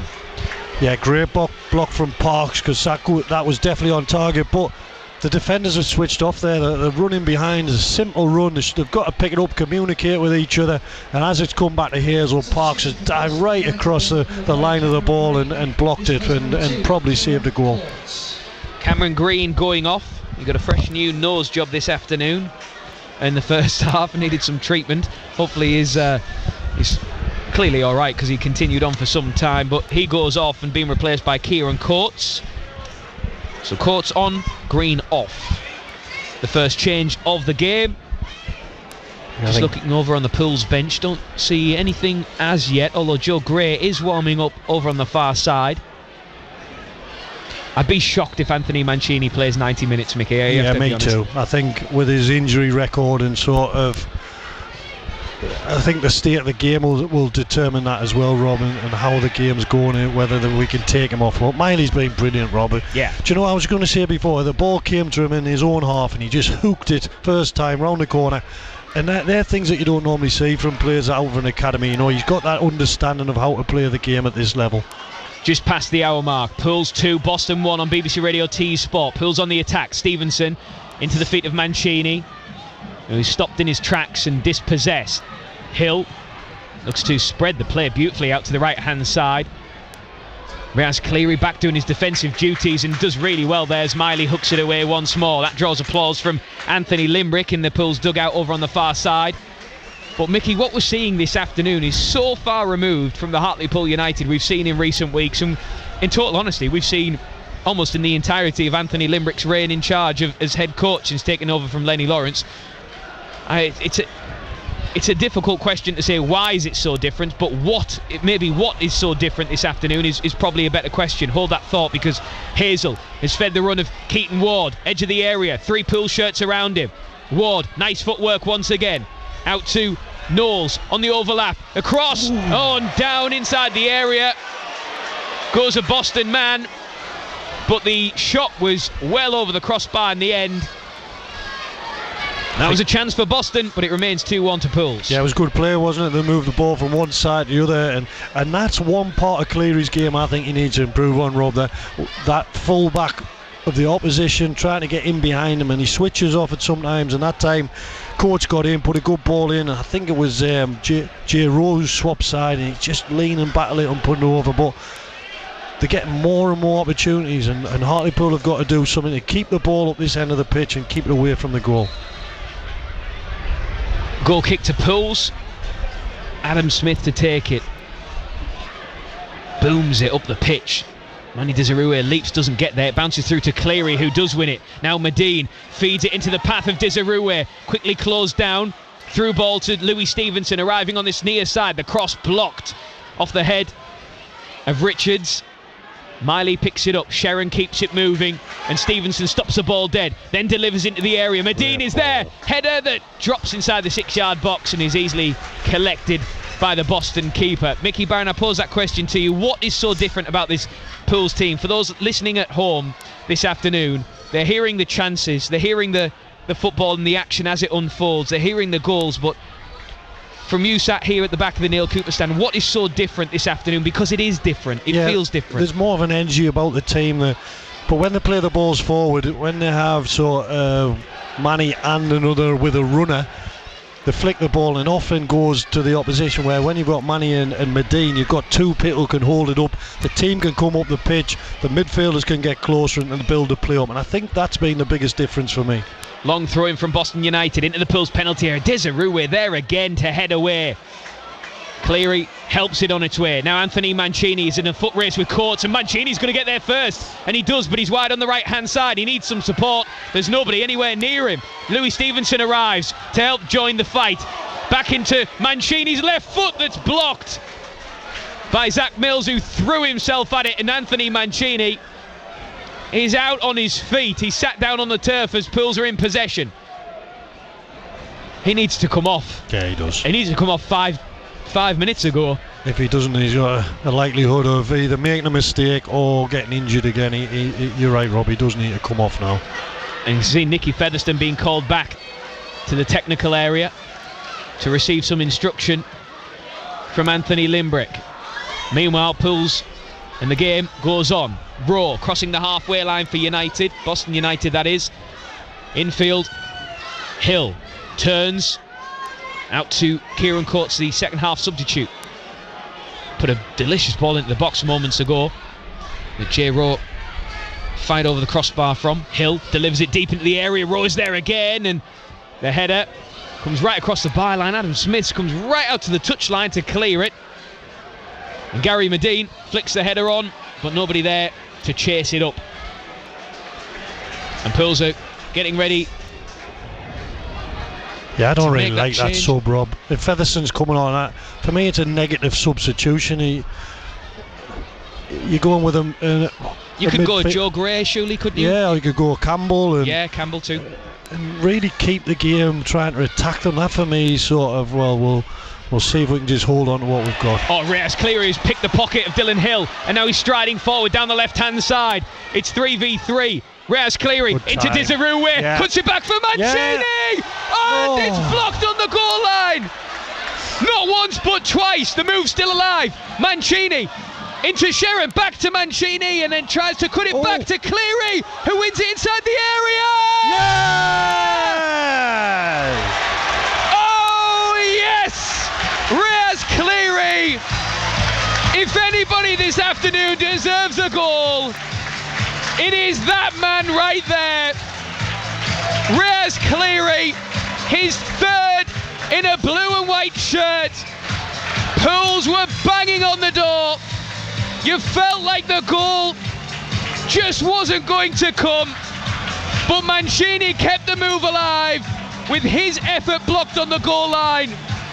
He found Cleary, who fought and scrapped to win it inside the box, and then he found a way through, and Pools find that cushion that they've been desperate for. It's Pools 3, it's Boston 1. Yeah, that's a goal they needed, Rob, wasn't it? They were unlucky not to score before then, and Boston just couldn't clear the lines. They couldn't get the ball, couldn't get it out of the area, and then Cleary's got it and put it in the bottom corner, and that hopefully now gives Hartlepool a real base to go and win the game.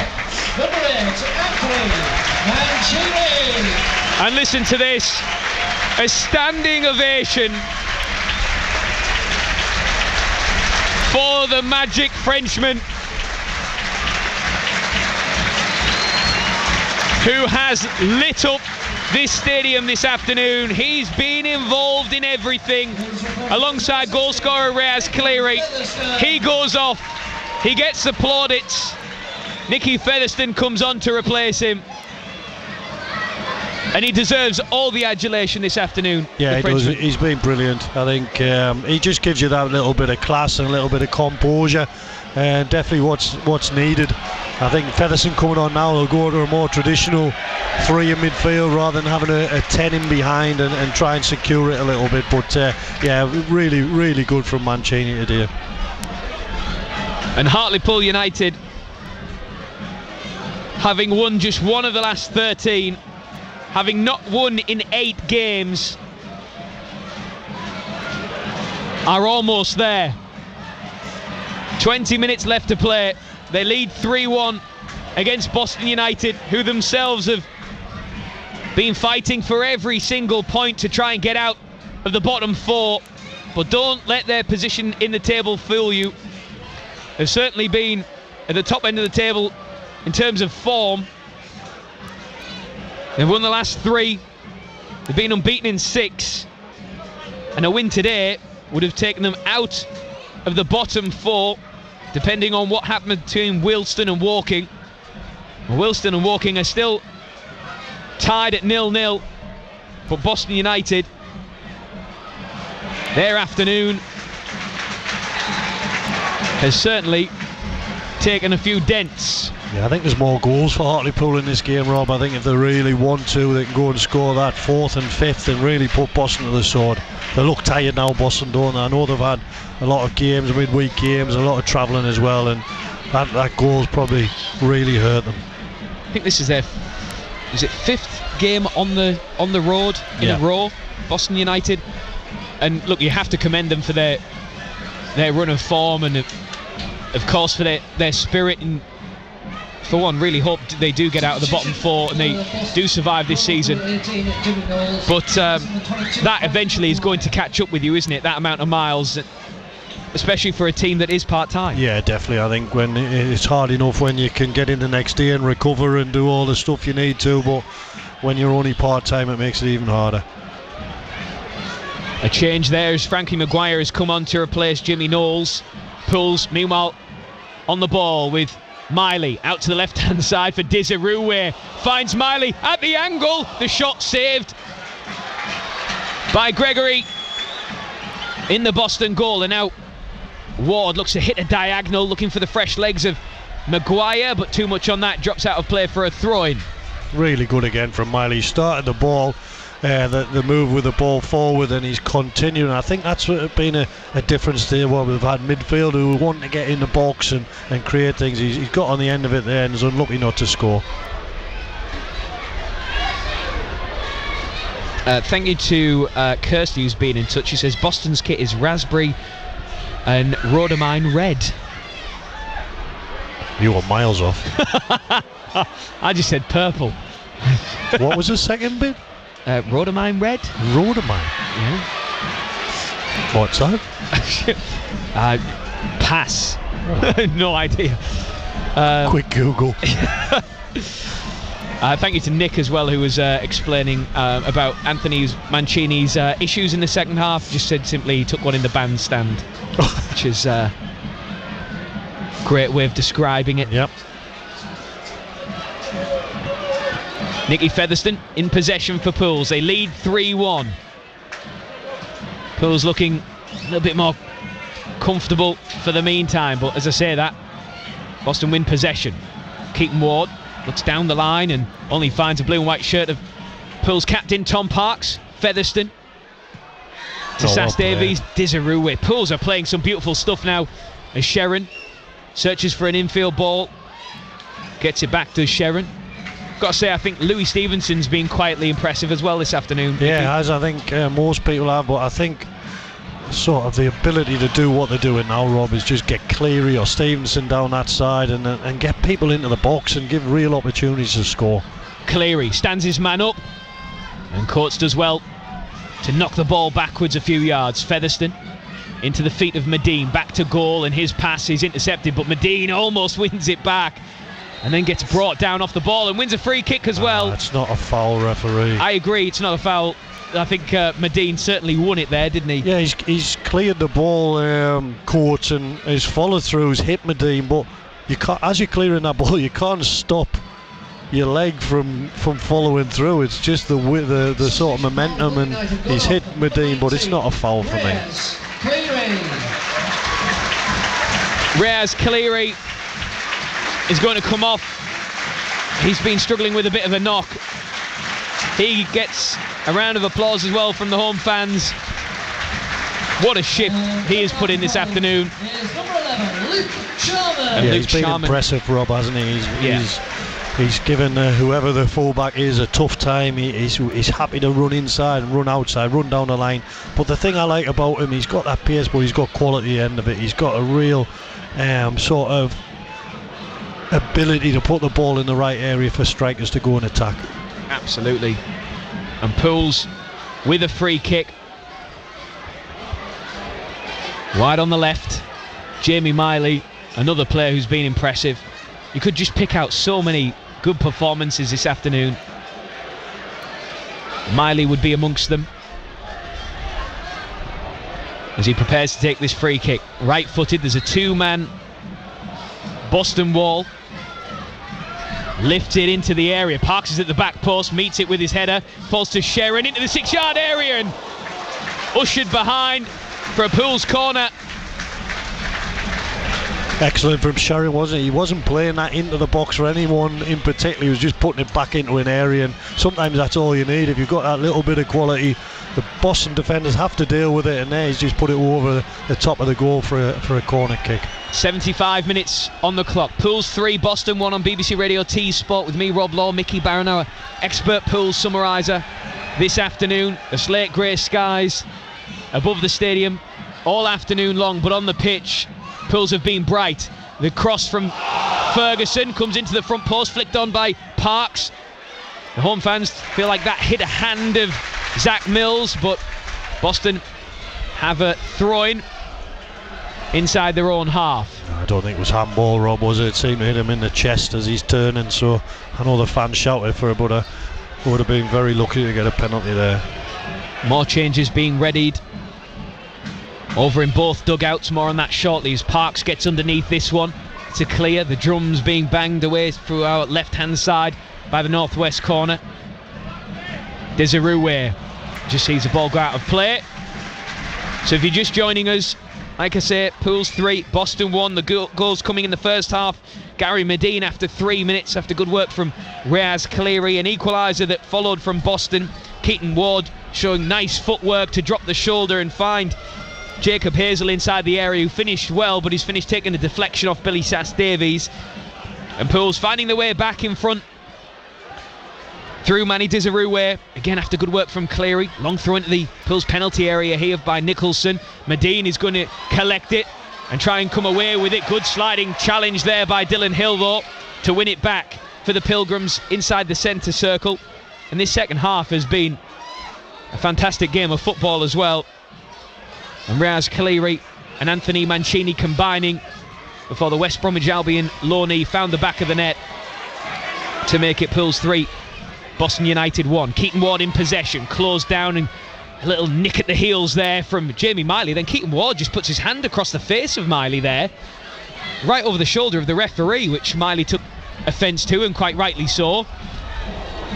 Seemed a bizarre moment off the ball as Medine holds it up. Miley into the feet of Sharon now. Desirue calling for it, and he gets it back to goal, edge of the box, out to Stevenson, takes a touch, settles the ball on the turf, then down the line to Sharon, faces his man up, looks to cut one back to the edge of the area towards Desirue, but it's beaten away this time by Connor Teal.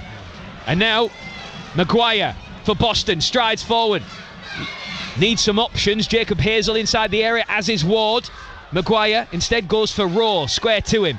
Rowe from distance, the shot is touched round the left hand post of Adam Smith, and that for a minute looked like a routine save, but Smith made it look anything but routine. Yeah, it was a good strike, wasn't it? He's quite far out there and he's hit it.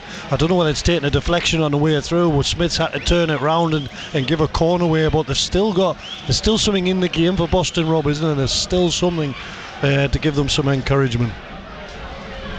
Boston's fourth corner of the game. It's an outswinger, flat trajectory to the back post, headed away by Desirue. Again, how many times have we said that this afternoon? He's been brilliant defensively as well, Manny.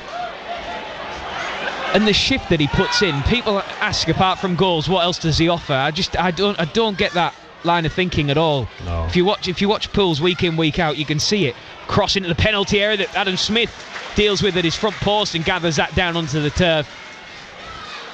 That was a really good ball in there. Yeah. If you put that ball in, you expect one of your forwards to get across and maybe get a head on that, because that was put in with real pace into a dangerous area. Anthony Limbrick readying yet another change. We've seen Mancini and Cleary go off. They've been replaced by Luke Charman and Nicky Featherstone. I think we're going to see Joe Gray for the final 10 minutes or so as we tick round to the 79th minute. Pools leading 3-1 on BBC Radio T Sport. Mills in possession for the visitors. Boston kicking from right to left in this second half. The rain has just subsided somewhat for the meantime. Still a breeze, it's brushing around the stadium. Rowe back to Mills. This is all tidy stuff, but it's all happening in the Boston half of the pitch. Pools looking well organised in defensive positions. Nicholson looks to spread the play out to the right hand side for Coates, gets underneath it and clears it. It's a good ball, wasn't it? Yeah. Into him, but Coates has got to take a touch here. He's trying to play that pass first time and cross it, but it's come out with pace and it's going to make it really difficult to put any quality in. Gary Medine goes off to be replaced by Joe Gray. Hartlepool's favourite son, Joe Gray, isn't he? Yeah, I think it's a good time to bring him on. I think Medine's had a really good game, but he's tiring a little bit. He had to go back for a set piece there and he was sort of struggling to get back, so good time. And Joe running behind, he'll get on the ball and he'll cause a threat in that final third. Yeah, and especially if you feel Boston are tiring, then Joe Gray is the last person you want to see coming on with his boundless energy. Yeah, he's like a Luke James, isn't he? You never want Luke to come on because he was always willing to keep running and running. Joe's exactly the same. And I think Spennymoor have gone 4-0 up against Farsley Celtic in the National League North. Well, Graham Coughlin is readying a double change. It's going to see Brad Nicholson going off. James Gale comes on to replace him. And the second change in this moment, I think, is going to see Jacob Hazel go off, and he does. Also going off, number 9, Jacob Hazel. His place number 10, Adam Marriott. Adam Marriott comes on to replace him. I'm surprised they took Hazel off because he's always a threat, isn't he? But I watched the game the other night, and Gale came on against Rochdale. He's big, he's strong. He was willing to run, and Hartlepool have just got to be careful about what he can do when he comes on. As Rowe gets underneath this clearance. Haven't had a chance to take you through some scores elsewhere in the National League. We'll do that shortly as Zach Mills just goes past Joe Gray to clear up the field. Miley underneath it. Featherstone goes back to David Ferguson, and Featherstone keeps the ball moving as he does so well. So scores elsewhere this afternoon in the National League. Braintree 2, York 1, Aldershot 3, Ebbsfleet 3, Eastleigh 1, Southend 2. Fard leading Forest Green Rovers by 3-0 now. What a result that could be. And then listen to this: Gateshead 0, Tamworth 2. Bit of an upset there. Maidenhead 1, Rochdale 1. Oldham leading Halifax by 1-0. Solihull 0. Yeovil 3. It remains goalless between Wealdstone and Woking, with Altrincham against Barnet at 5:30 kick-off. Here though, Pools 3, Boston 1 on BBC Radio T Sport, and Luke Charman off down the left-hand side and wins Pools a throw as well. Today's match attendance, 4,242. Pools fans, thank you for your support. I was just about to say about the attendance. I was bemused with the number, and then Greg's announced it again, and I can't see how that's an accurate reading of the amount of people that's in here. Yeah, well, Johnny on Twitter quite rightly says they always count the season ticket holders as being there, whether they are or not. But even still, I mean, large chunks of the Cyril Knowles stand, in particular to the left-hand side, huge gaps there. The town end, as you quite rightly said as well, Mickey, not anywhere near full. But the attendance quoted as 4,242. Pools leading 3-1 with 7 minutes left to play. This could be a vital win as Pools try to just solidify any worries of being dragged into a relegation battle. But the game not over yet. J. Rowe in possession, wide on the left hand side, running at Louis Stevenson, back to Maguire. Sells a dummy to Joe Gray, then shot from distance, well saved by Adam Smith, keeps hold of it as well as the rain starts to drive down to all 22 men on the pitch. Yeah, Maguire's been bright since he's come on. He wants to get on the ball. He cut inside there, and you know what he's going to do. He's trying to curl it in the top corner, but he's brought a bit of a spark since he came on for Boston. You know, we mentioned the half-time treats we've had this afternoon as Joe Gray latches onto a loose ball. Hold that thought. Charman down the line to Featherstone and stabs the ball backwards. Paul Freeman's been in touch. He says, I could only manage 45 minutes of willpower before succumbing to the flapjack. He said 35p in home bargains, and they are fantastic. He says, I'm pleased for 3 points. He's even sent us a picture with his cup of tea and his flapjack that he's enjoying. Thank you for that, Paul. You've made us all very hungry and thirsty for that glorious cup of tea. As Maguire for Boston, searching for a goal back. Courts out to the right-hand side. The cross is a good one to the front post. Parks is there, though, to meet it and clear the danger. Joe Gray fighting with Dylan Hill to try and win possession, but Courts comes away with it out on the right-hand side. Ward has a man on an overlap, instead tries to go for the cross himself. And it's Parks who clears into the Cyril Knowles stand for safekeeping with 5 minutes left to play. Yeah, fair play to Boston. They're giving it a go on. They're not sort of, since that goal's gone in, they haven't felt sorry for themselves and sat back. They're still trying to attack and still trying to create chances. A long throw in this time from Courts to the front post, held up. Pools trying to win possession back, and they do with Parks, and then cleared by Charman. Out into touch on this near side and drops out for a throw-in. So I'm just looking at Hartlepool's results this season, and you have to go back to Boxing Day, the last time Hartlepool United scored 3. That was in a 4-3 defeat against Gateshead. They've also scored 4 in a 4-3 win over Solihull. That was back in November. They scored 3 against York in a 5-3 defeat. And then obviously a big win under Darren Sarl was Pools 4, Sutton United 3, as Pools made that monumental comeback that afternoon. A lot of 4-3 games there, isn't it? Yeah, certainly 3 hasn't been a lucky number for Pools this season, but they might yet add to it as Nicky Featherstone striding forward. Joe Gray calling for it and receives it wide on the right hand side. Dizarue peeling away to the middle of the 6-yard box. Dizarue is there! It's saved at point blank range by Cameron Gregory. What a save! It's still alive for Miley! And if Pools don't find a way through via Desirue, then leave it to Jamie Miley, who scores just his second goal in the blue and white. And after the weekend where his brother lifted the League Cup for Newcastle, now it's Jamie's time to celebrate as he pumps his fist to the town end, and Pools make it 4-1 against Boston United. And finally, we have an afternoon where this team hits its stride. Yeah, and they've taken the chances, haven't they, Robert? They could have had more, but that was a great save. We have to mention the save from the goalkeeper of Manny, and he's unlucky that it's popped out, but Miley's in the box again. He's got in there several times today, and this time he's managed to put it in the back of the net, and I think he deserves that. I think he's been brilliant all game. He brings that energy to the team, and he's willing to get forward into the box, and that finishes the game off now for Hartlepool. I almost can't believe what I'm seeing.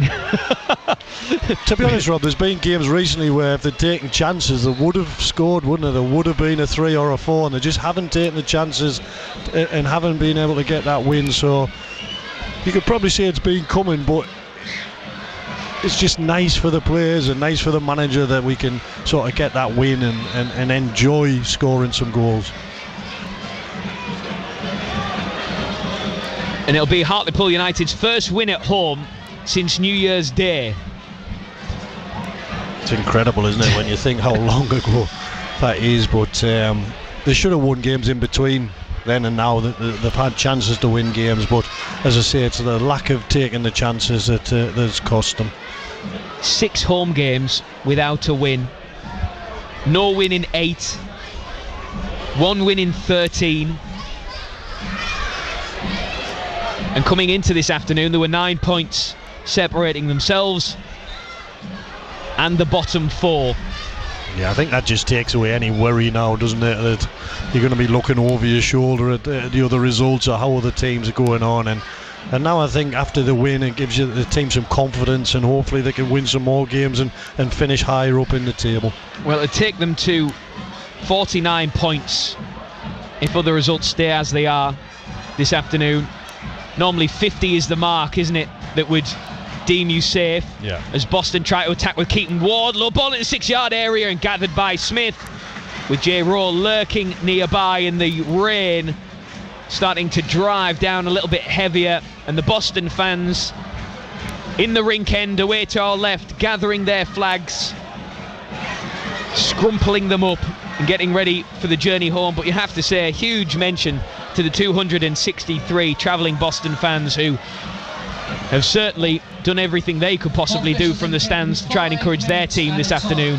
5 minutes. Yeah, they've been magnificent, Robert, to travel up in those numbers, but they've cheered the team on all games. So yeah, give full credit to them. And there'd still be, 3 points from safety.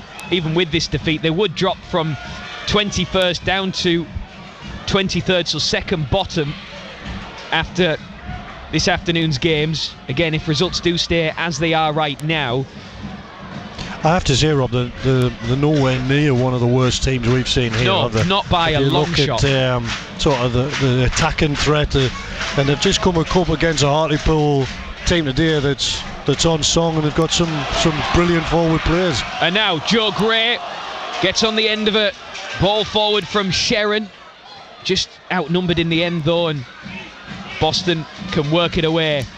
Oh, good work from Luke Charman. Finds Desirue into Joe Gray. He's got 2 Boston shirts around him. He goes down inside the box. That's a penalty, Shuley. The referee has his whistle in his hand, and he doesn't give it. He was completely caught in 2 minds there. He had the whistle in his hand as if he was going to blow for a penalty, and then thought better of it. Yeah, he moved the whistle towards his mouth, didn't he, as he was looking at the penalty spot. He changed his mind, Mickey. Yeah, he did. He definitely gave it a thought, but didn't give it in the end. But I always think if you move your whistle towards your mouth, you're gonna give it. Well, that was interesting. I have to be honest, I did think it was a penalty. You did? Yeah. Yeah. Boston on the attack now. James Gale wide on the left and out for a goal kick. Did you think penalty or not penalty? When I saw it, I thought penalty. I don't think it would have been overruled by VAR, would it, if it had been given, put it that way. Fans, man of the match is number 8, Anthony Mancini. Well, the fans' man of the match has been given to Anthony Mancini. Mickey Barron, your BBC Radio T Sport man of the match. Yeah. Who stood out for you? So many good performances this afternoon. Yeah, Medina Manny's been good up front. I have to give Tom Parks a mention at the back because I thought he's led the defence really well. Mancini, he is what he is. We all know what he can do. But I'm going to give it to Jamie Miley. I think he's had a really strong game. He's passing from midfield, his energy from midfield, and he finishes with that goal. So I'm going to give it to Jamie Miley. Jamie Miley, your BBC Radio T Sport man of the match, as nominated by your expert pool summariser Mickey Barron. Have to say, normally we are scratching around, wondering who you could possibly give man of the match to. This afternoon, it could have been one of quite a few out there. Yeah, definitely. I think it's been the strongest performance we've seen for a long time. Charman, back to Jamie Miley. Now Featherstone. Charman once more. 2 minutes of stoppage time left to play. Some fans are already off to go and enjoy the rest of their afternoon and perhaps celebrate the dizzy heights of a 4-1 win. Yeah, it's nice to be able to leave knowing that you're going to win the game, isn't it? And as I say, a couple are going out now, but they're going out really happy knowing that they're getting 3 points. Absolutely. BBC Radio T Sport on 95 FM, DAB digital radio, online via BBC Sounds, Freeview 714, whichever way you've been listening to us tonight, this afternoon. Thank you as always for being with us. I'm glad to be able to bring you a positive result as Manny Desirue holds the ball up on the edge of the area. Nathan Sharon, his shot is saved by Gregory. Still alive for Joe Gray, circling away wide on the left-hand side, out to Charman. Drops the shoulder, and again, little turn towards the corner flag. Holds the ball up, and then his pass is intercepted by Dylan Hill, who drives forward and finds Gale. Shot the halfway line, and Hill has been fouled by David Ferguson. And it's going to be a Boston free kick. And we're into the final 30 seconds of play, with Pools leading by 4-1. And all 4 goals coming from 4 different individuals. Yeah, it was another good save from Gregory, Rob. I've been impressed with him today. I know he's left 4 goals in, but he's made some terrific saves. But even there, Rob, it's a last minute of the game, and Hartlepool have got 6 players in the box waiting for a cross, and I think that's a big difference today. Thanks to Dougie, who's been in touch. He says, first home game I've missed due to work, and this happens. Dougie, you're barred. Yeah. You're barred, my friend. Get some more hours in, Dougie. And the full-time whistle goes. Hartlepool United finally have a win. They put an end to that run. 8 games without victory. Just 1 win in 13. There were 9 points separating them from the bottom 4. But finally they clicked this afternoon. They looked more balanced.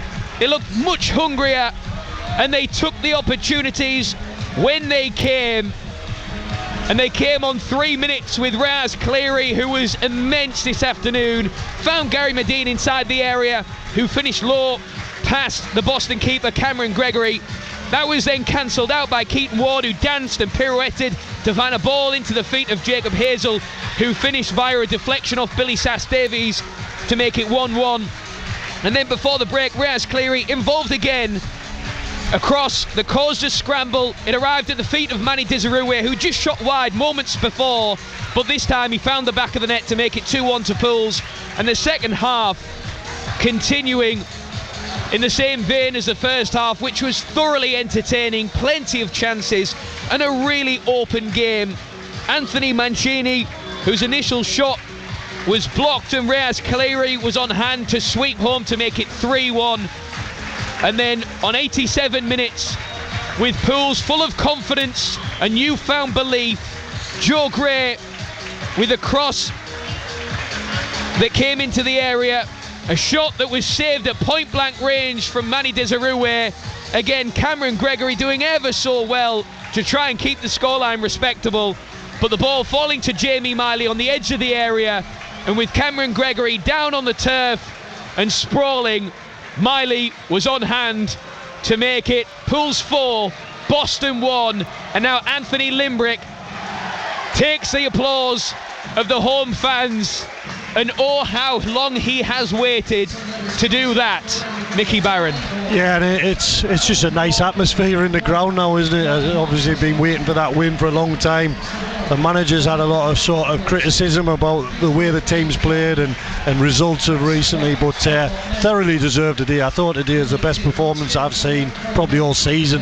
The shape of the team was good, as I said before. The personnel were playing in the right areas. We had a real attacking threat and took the chances, which was the main thing. We took the chances that we had today. And so many standout performances this afternoon, and Anthony Mancini's now just been encouraged to go over and take the plaudits of the Neil Cooper stand, which he does so rather reluctantly, the Frenchman, but he got a standing ovation when he went off. It absolutely ran himself into the ground. His first start since New Year's Day, and again making a real impact alongside Riaz Cleary. Two standout performers, but all over the pitch. And your man of the match, Jamie Miley, who made a difference also. Yeah, I think first off, especially Cleary was magnificent, wasn't he? They couldn't get close to him and stop him, whatever he wanted to do. I think Medine and Manny up front are so much of a handful on, and Boston couldn't deal with them. They couldn't get tight enough. They didn't win enough headers, and that allows Mancini to play off them. And when you've got that sort of combination of players, and like you say, you've got Miley behind serving them, they're going to be a threat for everyone. But the thing I like today, that we got lots of people in the box, lots of people in the forward areas, but we put crosses in, we put balls into the box rather than coming back and coming inside and turning those chances down. We put the balls in the box to try and get people to score. And you touched upon it in the game as well. Put balls into the box, but in different ways. It wasn't the same routine every time. Sometimes it was back post, sometimes it was front post, sometimes it was a cut back to the person on the edge of the area. They kept Boston thinking, and Pools just haven't done that enough. One, they haven't put balls into the box enough for the two strikers in Medine and Manny Desirue, but they haven't had that what do you call it? Well, just that variation in their play all season long. And today, Rob, it was attack after attack, you know. And normally this season we've had one attack, the ball comes out, we get counter-attacked, and then it takes us 2 or 3 minutes to get the ball back and get the ball. But it was coming out today, and it was recycled and back out wide, back into dangerous areas. And even there with Sheridan at the end, he's put a great ball in. There's not a Hartlepool in there, but you get a chance from it because of the quality of the ball into the box. And I think that we've been crying out for that all season, haven't we? You've got two really strong attackers, and they don't get enough of the ball. And today, we did it, and we scored 4 goals. And it shows just what this football club can be like when things click. And for any prospective interested parties who may or may not be negotiating to take over the football club, it's certainly a good advert. Yeah, I think if you look at today and you look at today in isolation rather than what's gone on before, you'd think, you know what, you've got a great chance of doing something here. We've got some good players, the crowd's behind us, but that's how it's got to be the majority of the time, isn't it? It can't be a one-off. It can't be that every now and again we have a performance against a part-time, you have to remember, Boston team. It's got to be every now and again we have a poor performance, and the majority of the time is like that, and the fans are clapping us off, and the manager's celebrating with the fans on this side, and the players have got smiles on. That's how it should be at Hartlepool United in this league. And Hartlepool United for the next 7 games have just set the bar.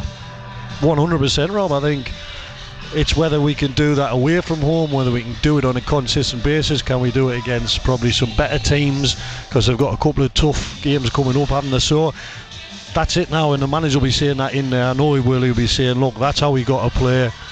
It's keeping the players fit as well, making sure you've got those players available for the games ahead. But as you say, I would watch that every week. Absolutely, I'd join you as well. It was one of the standout performances of the season so far, Matty. Pools 4, Boston 1. And here's a bit of trivia for you. When was the last time that Hartlepool United scored 4 goals at home? How long did you have to go back? Yeah, well, a little earlier.